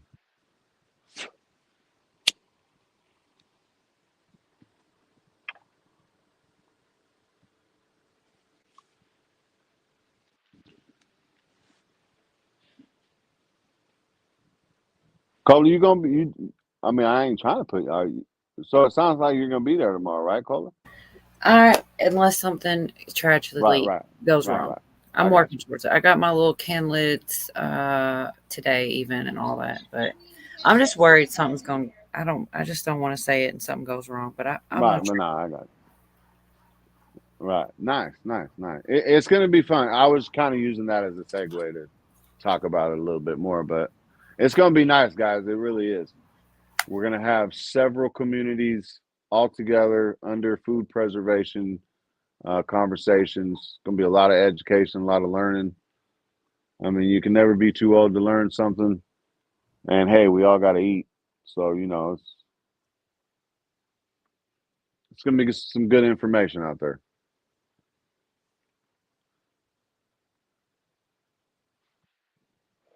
We're gonna do. We're gonna can. I think. Well, I know she wants to can a whole bunch of salsa. She's gonna do half the recipe tomorrow, and then or a third because it's a big old recipe. But she's gonna do like a third, or anyway, she's gonna do a pot, water bath of some salsa that she grew, y'all. That's the important part right there. There was just a couple years back, we weren't growing anything, prepping anything, and now, me and my family's got a nice little storage. We're growing our food, we're canning our food, and that was, the whole purpose of us even starting YouTube is to, do stuff. Let me know when you're ready, Zach. It's on you, brother. I'm just more or less talking so there ain't dead air.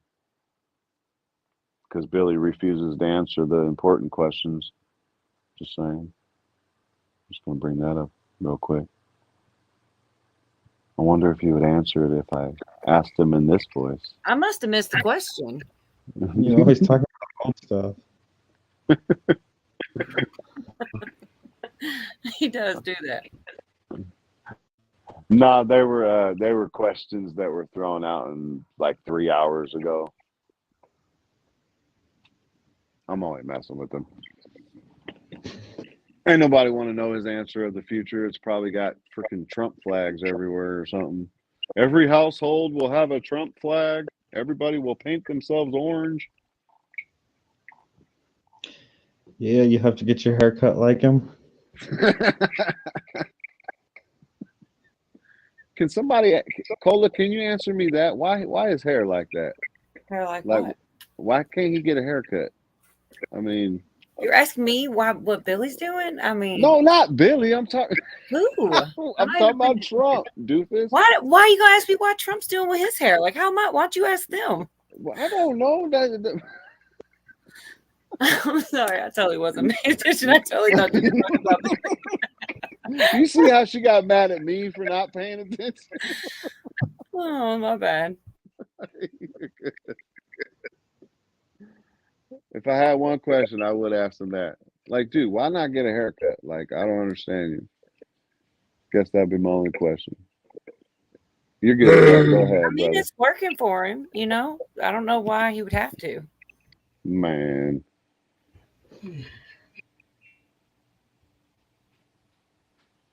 Somebody might ask why you don't just grow some hair. You know, I'm just.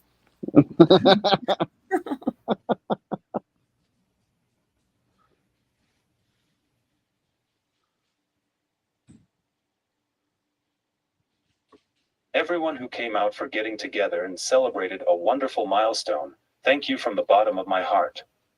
You guys mean so much to me, and the fact that we can bond no matter what we believe, that's what I'm trying for. Let's prep together and love each other with no boundaries.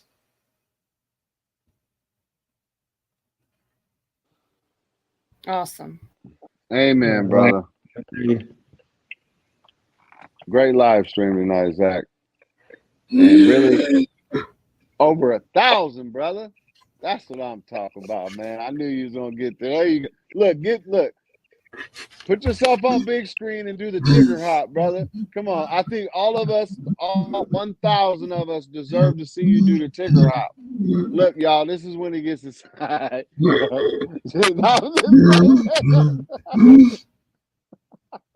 hey, watch this. I'm telling y'all, I won't be able to stop watching him do the Tigger. That's how you know when you got a good hand at poker. Look, if you playing poker with him, you see him bouncing on his tail, you know you better fold and get out of there. Yeah, we're getting out of here right now. ZT, I think that's how you say it, ZT Den. We getting out of here, Zach? All right. I appreciate everybody. Thank you very much for supporting this young man. He does have a wealth of knowledge, and please continue to support him. Much love, y'all, and love from we the people, and God bless y'all. I don't know if that last part made sense, but I don't know. I'm tired of talking. That's a first. Good night. I know, man. You're supposed to end that. I wasn't supposed to end it with saying that. I'm tired of talking. They're going to leave.